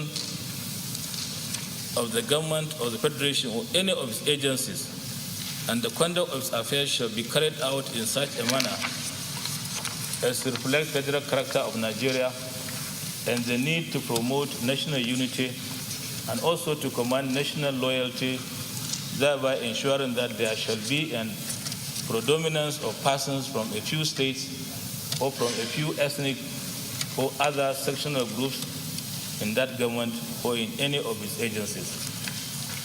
In line with the above provision, the Senate may wish to recall that in 2016, the 8th Senate passed, based on the recommendation of its INEC committee, confirmed Barrister May Ubamuche Mbu from Delta State as the National Commissioner of INEC, who is still serving at present. Therefore, confirming the nomination of Mrs. Loretta Onochie from the same Delta State will be a violation of federal character principles. Therefore, based on the provision of Section 1413 of the 1999 Constitution of the Federal Republic of Nigeria as amended on federal character principle, as earlier stated, and in order for the committee and the Senate to achieve fairness on other states and political zones in the country, the committee is unable to recommend Mr. Loretta Onochie for confirmation as National Electoral Commissioner for the Indian National Electoral Commission. The Senate and the Committee of the Whole considered the report of the Committee on Independent National Electoral Commission, INEC, on the screening of Mr. President's nominees for appointment as commissioners of the Independent National Electoral Commission, INEC, and approved the nomination of Professor Muhammad Sani Kalla, Professor Kulle Cornelius Ajayi, Saidu Babra Ahmad MNI, Dr. Baba Bila, and Professor Abdullahi Abduzuru as commissioners of the Independent National Electoral Commission, INEC. And the Senate stood down the approval of the nomination of Professor Sani Mohammed Adam for further legislative action. Is this a true reflection of what transpired in the Committee of the Whole? Meanwhile, the People's Democratic Party, the PDP, says Senate's rejection of the nomination of Loretta Onochie as a national commissioner with the Independent National Electoral Commission is victory for democracy and for Nigerians. The opposition party also said the rejection of Onochie saved Nigeria from serious crisis that may befall the country in the 2023 general elections. Kola Logbodinyo, PDP National Publicity Secretary, in a statement titled INEC, Onochie's rejection at Senate is victory for Nigerians' democracy, described the rejection as the triumph of the Nigerian people over the barefaced attempt by the Buhari-led APC administration to corrupt and hijack the commission ahead of 2023 elections. The Senate on Tuesday approved the National Electoral Offences Commission to prosecute electoral offenders. The approval of the commission followed the consideration during plenary of the report of the Senate Committee on Independent National Electoral Commission. Chairman of the committee, Senator Kabiru Geya, presented the report on the Electoral Offences Commission Establishment Bill 2021. The bill was sponsored by Senator Abubakar Kyari, APC Borno. Presenting the report, Geya said that the bill sought for the establishment of the commission and to make adequate deterrents and sanctions for undemocratic forces in Nigeria's electoral environment. And President Muhammadu Buhari on Tuesday presented the 2022-2024 Medium-Term Expenditure Framework and Fiscal Strategy paper to the Senate for consideration and approval. Buhari, in a letter read by Senate President Ahmed Lawan on floor, said the submission is to allow lawmakers ample time to consider and pass the 2022 budget in December in order to meet up with the January-December budget cycle. Lawan said that the upper chamber would consider and approve the report on Thursday to enable the executive commence work on the 2022 appropriations bill.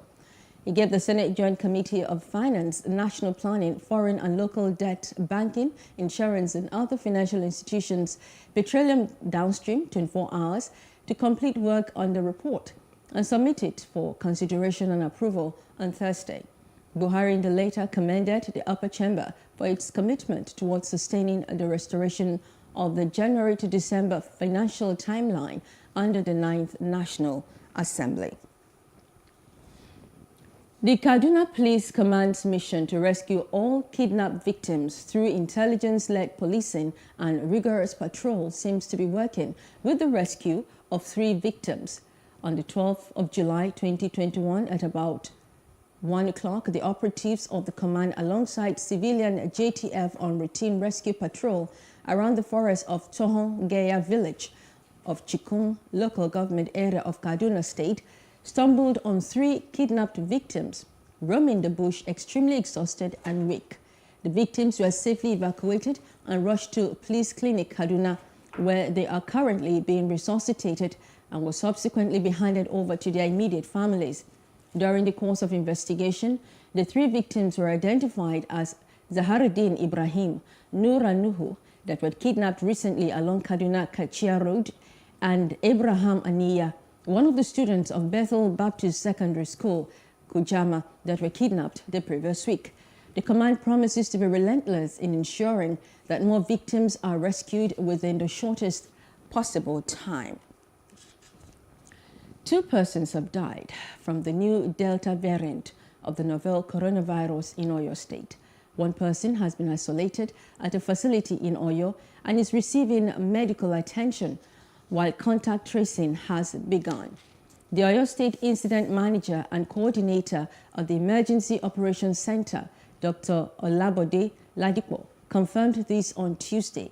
He urged Nigerians to take the COVID-19 guidelines more seriously as the virus moves through people. Dr. Olabode Ladipo, Oyo State COVID-19 Incident Manager, joins us now for insight on this new Delta variant. Good evening. Good evening, madam.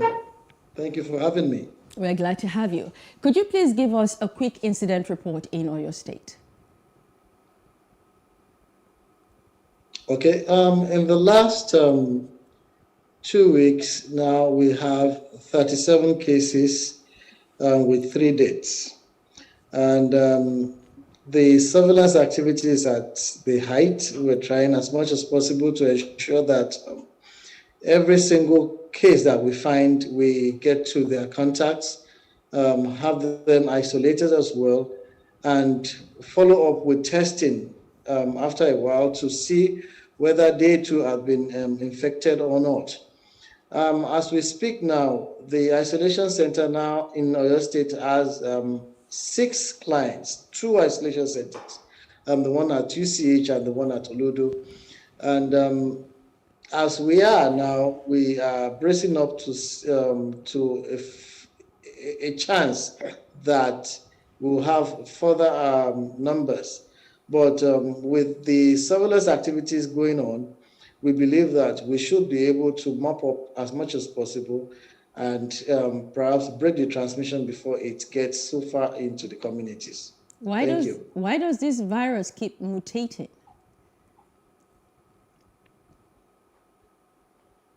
That is a normal behavior of viruses and perhaps almost all organisms in life. The issues pertaining to reproduction, as well as the will to survive, will make any virus try to mutate so as to continue to fester within a given space. So yes, we've been able to see how we might beat the virus, but the virus is also trying as much as possible to survive. So these are expected things that virologists have said, and we are actually witnessing it. And are people who are already vaccinated still susceptible to this? Are they at risk also? Thank you very much. Vaccination actually does not say that there cannot be infection. What vaccination has done is to just boost the immunity as it could and allow the individual that has been vaccinated to have the strength to withstand an infective process. So when the person is infected, the severity of the disease is not as bad as it would be if the person had not been vaccinated at all. So vaccination does not actually say that someone cannot be infected. Rather, what it does is it reduces the possibility of the severe disease happening. Mm-hmm. Are the symptoms different in any way from the other variants that we know? And how contagious is it? The Delta variant, as we have seen it, is considered to be about 40% more contagious than the Alpha variant that was seen in England, UK, some few months back. And if you recall, that one was said to be, the Alpha variant was said to be up to 80 to 90% more transmissible than the initial one that was witnessed in Wuhan, China. So right now we are seeing a variant that is rather fast in transmission and could have some form of severity in terms of the disease outcomes. Presently, from what we've been seeing in Oyo State, most of our clients are coming down with features of diarrhea, muscle aches and pain. There are some that are still having sore throat and some basic loss of smell and taste. But the most striking one is the fact that people are now coming down with a lot of muscle aches and pains and diarrhea. So what would you say on a final note to, well, first of all, how are you coping with it in Oyo State? Now we're trying hard to ensure that the contact tracing helps in trying to limit the rate of spread. But with the numbers, we are not, it's not so much out of the expected. We're still within a comfortable way of, a comfortable zone of containment. But we hope that the numbers do not rise more than this. But on the final note, I think we will still implore the general population to go back to the protocols that were earlier set when this pandemic started in 2020 in Nigeria. The issues pertaining to social distancing, use of the face mask, hand wash, or if there are no soap and water around, the use of the sanitizer. I think if we do that, we will be able to, as much as possible, limit the transmission within population. Well, thank you. Thank you so much, Dr. Olabode Ladipo, coordinator, incident manager and coordinator of the Emergency Operations Center, Oyo State. Thanks for your time. Thank you so much, and thank you for having me. Glad to have you. Nigeria has officially ended the first phase of its vaccination plan. The country is now preparing to commence the second vaccination phase in the next few weeks. Executive Director of the National Primary Healthcare Development Agency, Dr. Faisal Shoaib, said this at a press conference on COVID-19 vaccination updates on Tuesday. PlusTvAfrica's correspondent Anita Felix monitored the virtual event in our report. Conference Hall in Abuja are members of the National Primary Healthcare Development Agency, NPHCDA, the World Health Organization, and men of the press. The executive director of the NPHCDA, Dr. Faisal Shoaib, gives these details about Nigeria's vaccination efforts. Nigeria has successfully vaccinated 3,938,945 eligible persons across 36 states and the FCT. This represents about 98% utilization of the 4,024,000 doses of the Oxford AstraZeneca vaccine that we received from the COVAX facility in March of 2021. This comprises 2,534,205 people who have been vaccinated with the first dose and 1,404,205 people who have received their second dose of the vaccine. He disclosed that Nigeria is expecting the following shipments of more COVID-19 vaccine doses in the next few weeks. Firstly, 3,924,000 doses of the Oxford AstraZeneca by the end of July or early August 2021 from the COVAX facility. Secondly, 3,930,910 doses of the Pfizer-BioNTech or Moderna COVID-19 vaccine in August from the COVAX facility. This has been donated by the United States government.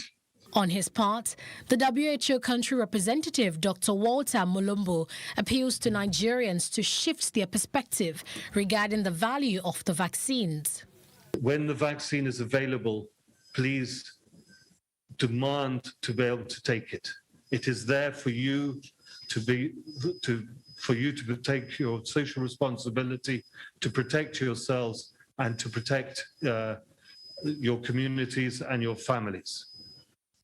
This is a vaccine and a pandemic that won't go away for the time being unless we take the vaccine seriously and use it promptly.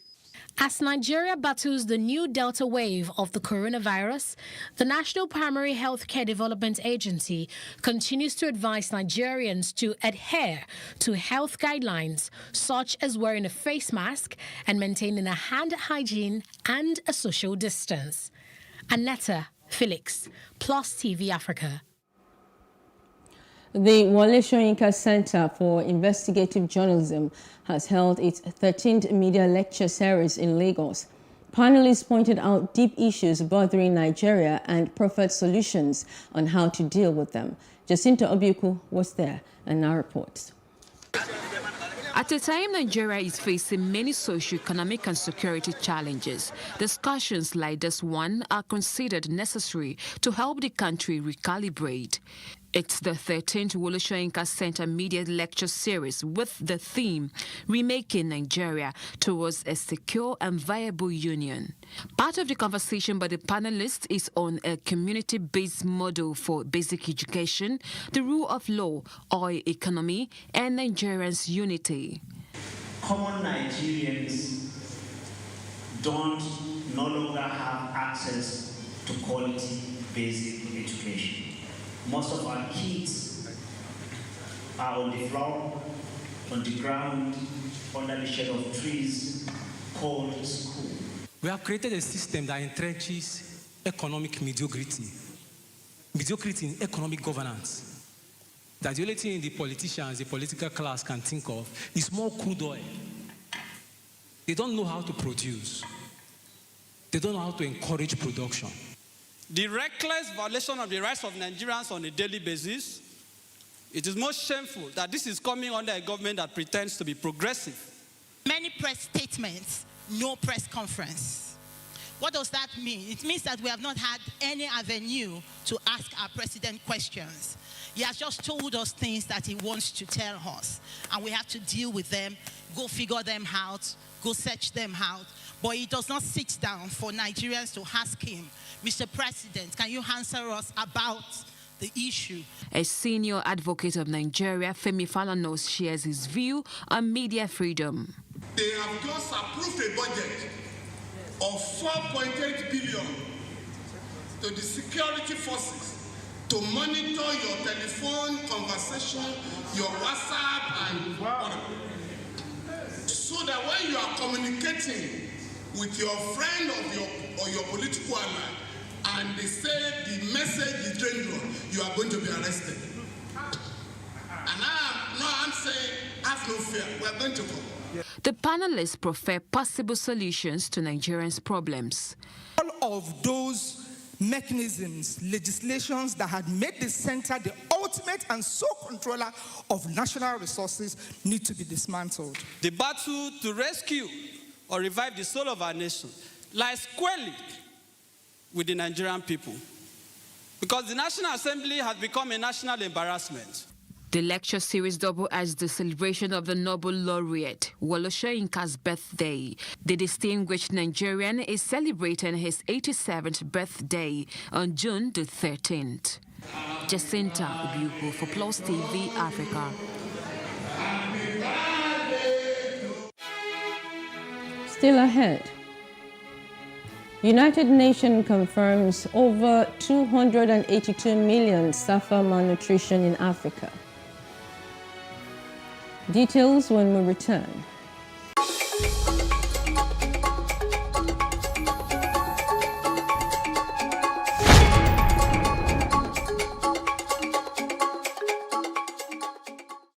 Hello and welcome. It's Nimasa This Week, the voice of maritime.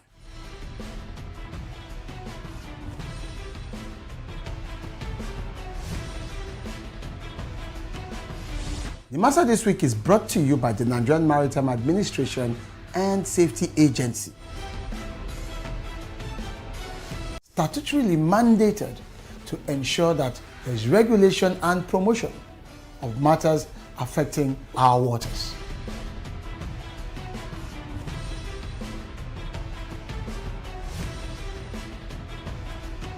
Nimasa bears responsibility for search and rescue, shipping development, and ship registration.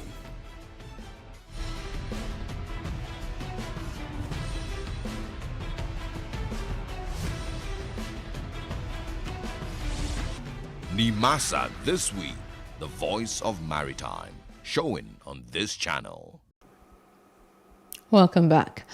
At least 45 people have now died in the violence that has been engulfing parts of South Africa since the jailing of former President Jacob Zuma last week. This includes 10 people killed in a stampede during looting on Monday night at a shopping center in Soweto, the country's biggest township. Almost 800 people have been arrested in the unrest that began last Thursday and turned violent over the weekend. Looters continued to ransack shopping malls and protesters clashed with police in several areas of South Africa on Tuesday. Violence triggered by the jailing of former President Jacob Zuma has evolved into an outpouring of anger over persistent poverty and inequality 27 years after the end of apartheid. Outnumbered police have appeared helpless to prevent attacks and the looting of businesses in Zuma's home province, KwaZulu-Natal, and Gauteng, where South Africa's biggest city, Johannesburg, is located. That's why the military was heading for flashpoints on Tuesday, and columns of armoured personnel carriers could be seen rolling down the highways. Police Minister Becky Kelly said the situation would not be allowed to deteriorate further. We have instructed the law enforcement agencies to double their efforts to stop the violence and to increase deployment on the ground. He said 757 people had been arrested so far and put the official death toll at 10, though according to state and provincial authorities, it's at least 30. The deteriorating situation points to wider problems and unfilled expectations that followed the end of white minority rule in 1994. A gulf between the haves and the have-nots has been widened amid the global health crisis. Restrictions have been repeatedly imposed on businesses, and in the first 3 months of the year, unemployment hit a new record high of 32.6%. On Monday night, President Cyril Ramaphosa warned that the unrest was only making matters worse. We will soon be facing a huge risk of food insecurity and medication insecurity in a few weeks. Zuma was sentenced to 15 months in prison for defying a constitutional court order to give evidence at an inquiry. It's investigating high-level corruption during his 9 years in office. Any confrontation with soldiers risks fueling charges by Zuma and his supporters that they are victims of a politically motivated crackdown. There was a dramatic worsening of world hunger in 2020, a new report from the United Nations says. According to the report, much of the global hunger was likely related to the fallout of the pandemic. The report estimates around a tenth of the global population, that's about 811 million people, were undernourished in 2020. FOA Chief Economist Maximo Terrero said around 282 million people are more undernourished in Africa. In terms of the figures this year, 2020 will find that 720 to 811 million people around the world faced hunger in 2020. This number is approximately 118 million more people that were facing hunger in 2020 with respect to 2019. What this means is that 418 million people are more undernourished in Asia and around 282 million people are more undernourished in Africa. Nepal's president appointed veteran Liberal Sher Bahadur Daubda as Prime Minister on Tuesday, the president's office said, a day after the Supreme Court reinstated the parliament that was dissolved in May. The new leader's immediate task is to procure COVID-19 vaccines and control the spread of the coronavirus that has infected more than 658,000 people and killed nearly 10,000 of them. Figures experts say fail to reflect the true toll. More than 1.3 million people have had a first dose of COVID-19 vaccine and are awaiting a second shot as the government scrambles to protect its people. A convoy of 50 trucks have arrived in Mekelle, the Tigray capital, on Monday with 900 metric tons of food as well as other emergency supplies, courtesy of the World Food Programme. Farhan Haq, deputy spokesman for UN Secretary General Antonio Guterres, announced this at the UN headquarters in New York on Monday. Farhan said that almost 4 million people are in need of emergency food assistance in Tigray. He added that they need at least 100 trucks of food to meet the daily humanitarian needs in the region. The food truck is the first humanitarian convoy to reach Tigray since the World Food Programme restarted operations in the northwest on July 2nd. And families of some victims of the hospital fire in Iraq held funerals in Najaf for their loved ones on Tuesday as the death toll rose to 92. Devastated family members were seen crying and praying ahead of the funerals held in the Imam Ali Shrine in the holy city of Najaf. Iraqi citizen Imad Hashim says he lost his mother, sister, and nephew. In April, a similar explosion at Baghdad COVID-19 hospital killed at least 92 and injured 110. The head of Iraq's semi-official Human Rights Commission said Monday's blast showed how ineffective safety measures in a health system crippled by war and sanctions were still. And British Prime Minister Boris Johnson kicked off a debate on Tuesday ahead of the parliamentary vote regarding the government's decision to cut the country's overseas aid spending by around £4 billion a year. The Finance Ministry announced in November it will cut aid spending to 0.5% of national income from 0.7%, breaking a 2019 pre-election commitment, though still leaving overseas aid spending more generous than in most rich nations. Johnson told lawmakers it was necessary due to the cost of the coronavirus pandemic and would only be temporary. Last year, under the pressure of the emergency, our borrowing increased fivefold to almost £300 billion, more than 14% of GDP, the highest since the Second World War. This year, our national debt is climbing towards 100% of GDP, the highest for nearly 6 decades. The House knows that the government has been compelled to take wrenching decisions, and the International Development Act of 2015 expressly provides that fiscal circumstances can allow a departure from the 0.7% target. In the teeth of this crisis, amidst all the other calls on our resources, we can take pride that the UK will still invest at least £10 billion in aid this year, more as a share of our GDP than Canada, Japan, Italy, and the United States. And it would be a travesty if honourable members were to give the impression that the UK is somehow retreating from the field of international development or lacking in global solidarity. U.S. Vice President Kamala Harris said on Tuesday the Democratic lawmakers from Texas who led the state to derail Republican efforts to pass new voting restrictions have shown great courage, and that she's working with people in the private sector to build a coalition to work on voting rights. More than 50 Democratic lawmakers left Texas on Monday, denying the state legislature the quorum required to approve the measures on Republican Governor Greg Abbott's special session agenda. A White House official said separately Harris will meet the Texas Democrats this week. White House and civil rights groups say the Republican-led efforts would make it harder to vote for many Black and Hispanic citizens, traditional supporters of Democrats. The state restrictions followed former President Donald Trump's false claim that voting fraud was widespread in the 2020 election that he lost to President Joe Biden, a Democrat.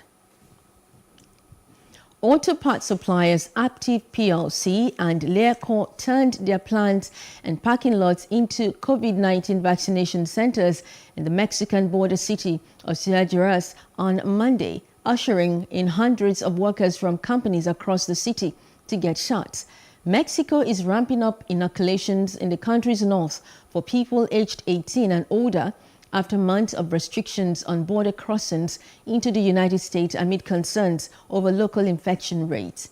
Juárez was a hotspot of infection early in the pandemic, prompting worries that the coronavirus was spreading within the city's numerous factories, including many plants that serve the U.S. auto sector.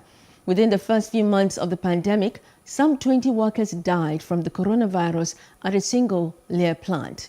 The company, which makes trim seat covers for Mercedes-Benz and Ford, on Monday set up rows of chairs inside one of its plants to begin vaccinating 20,000 workers, their families, and members of the public. Throughout this week, we want to vaccinate more than 5,000 people. That includes our employees, their families, our vendors, and also employees from other companies. This is very important for us because we want to contribute and help the authorities to get to a new normal and hopefully reactivate the economy and reopen the borders. Up next, CBN to develop tertiary institution entrepreneurship scheme to reorientate, train, finance innovations in Nigeria. That's in business news after this short break.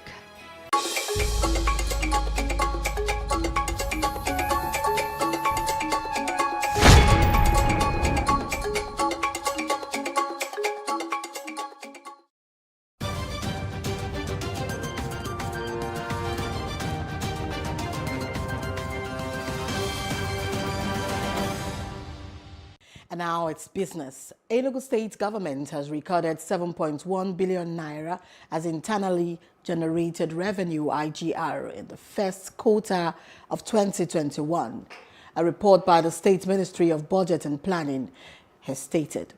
According to the budget performance report obtained on Monday by the News Agency of Nigeria in Enugu, the figure represents 24.4% of the 29.2 billion naira targeted for the year.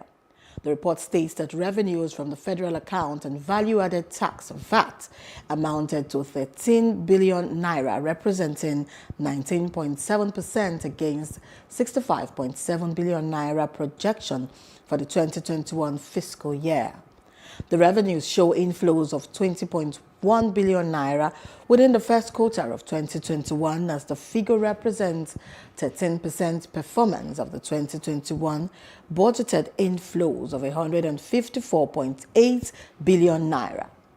It also stated that the aggregate recurrent expenditure within the same time stood at 11.6 billion naira, representing 16.9% performance against the projected recurrent expenditure of 68.7 billion naira.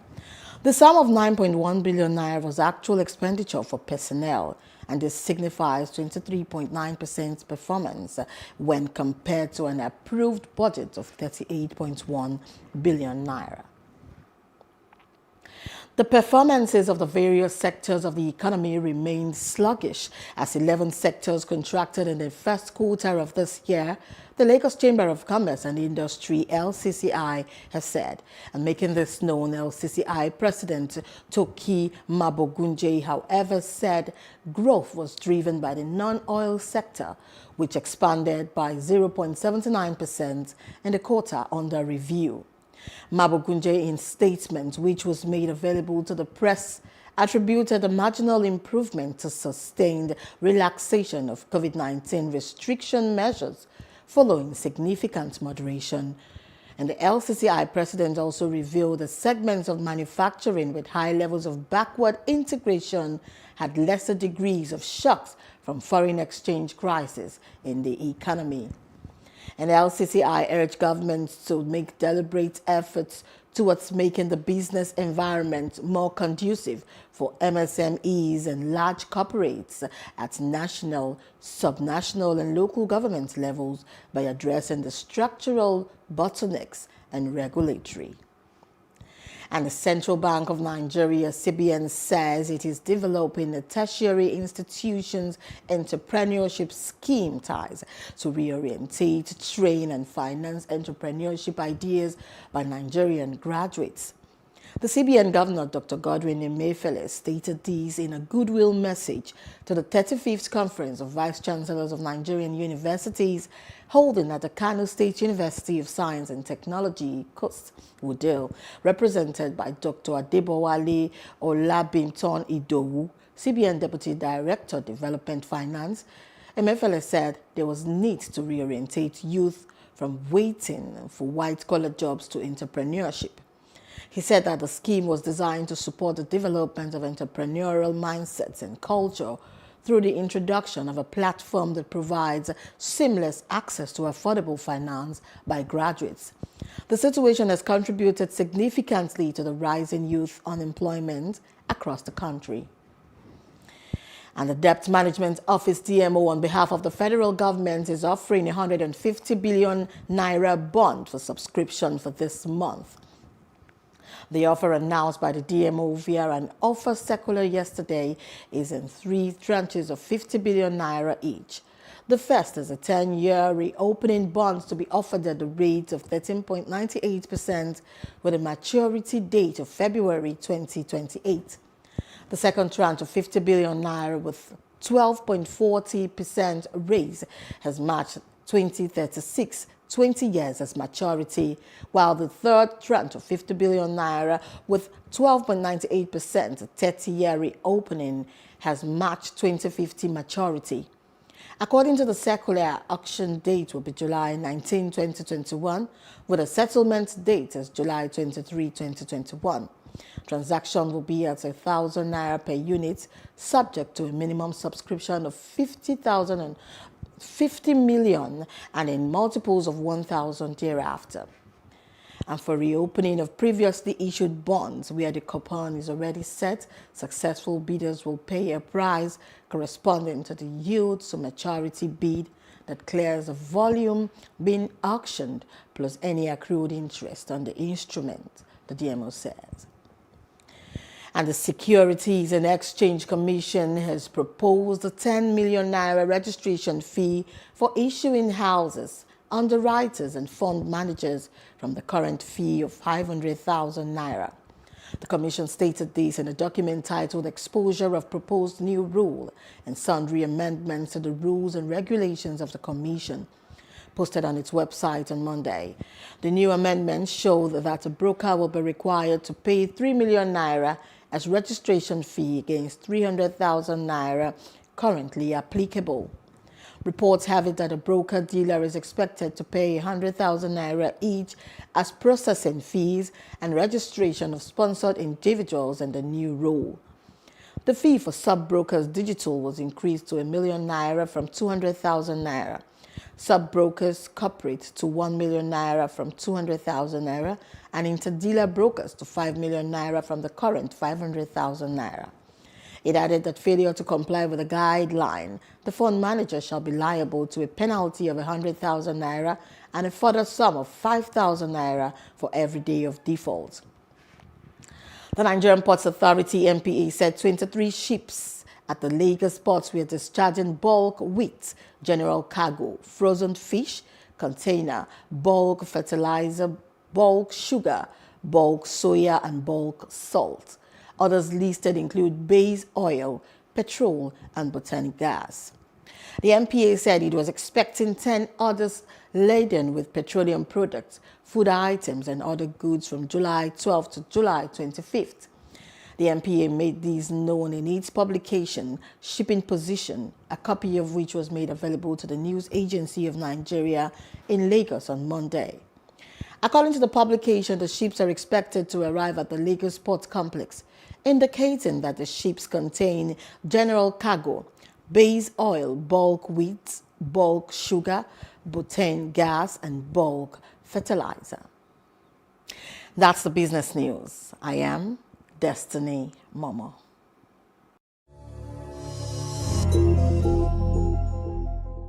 And in entertainment, Cedric the Entertainer will be bringing the funny to the 2021 Emmy Awards because of the comic has now been announced as the host of this year's ceremony.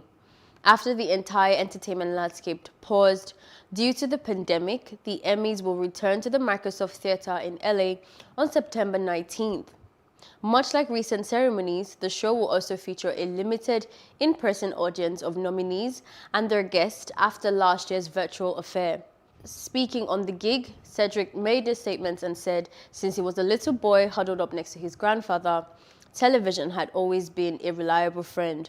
So he found it an enormous honor for him to host this year's Emmy Awards. Throughout the rollercoaster of a year that we all have lived through, television has helped us stay connected as a society like never before, he mentioned. Moving on, it is officially a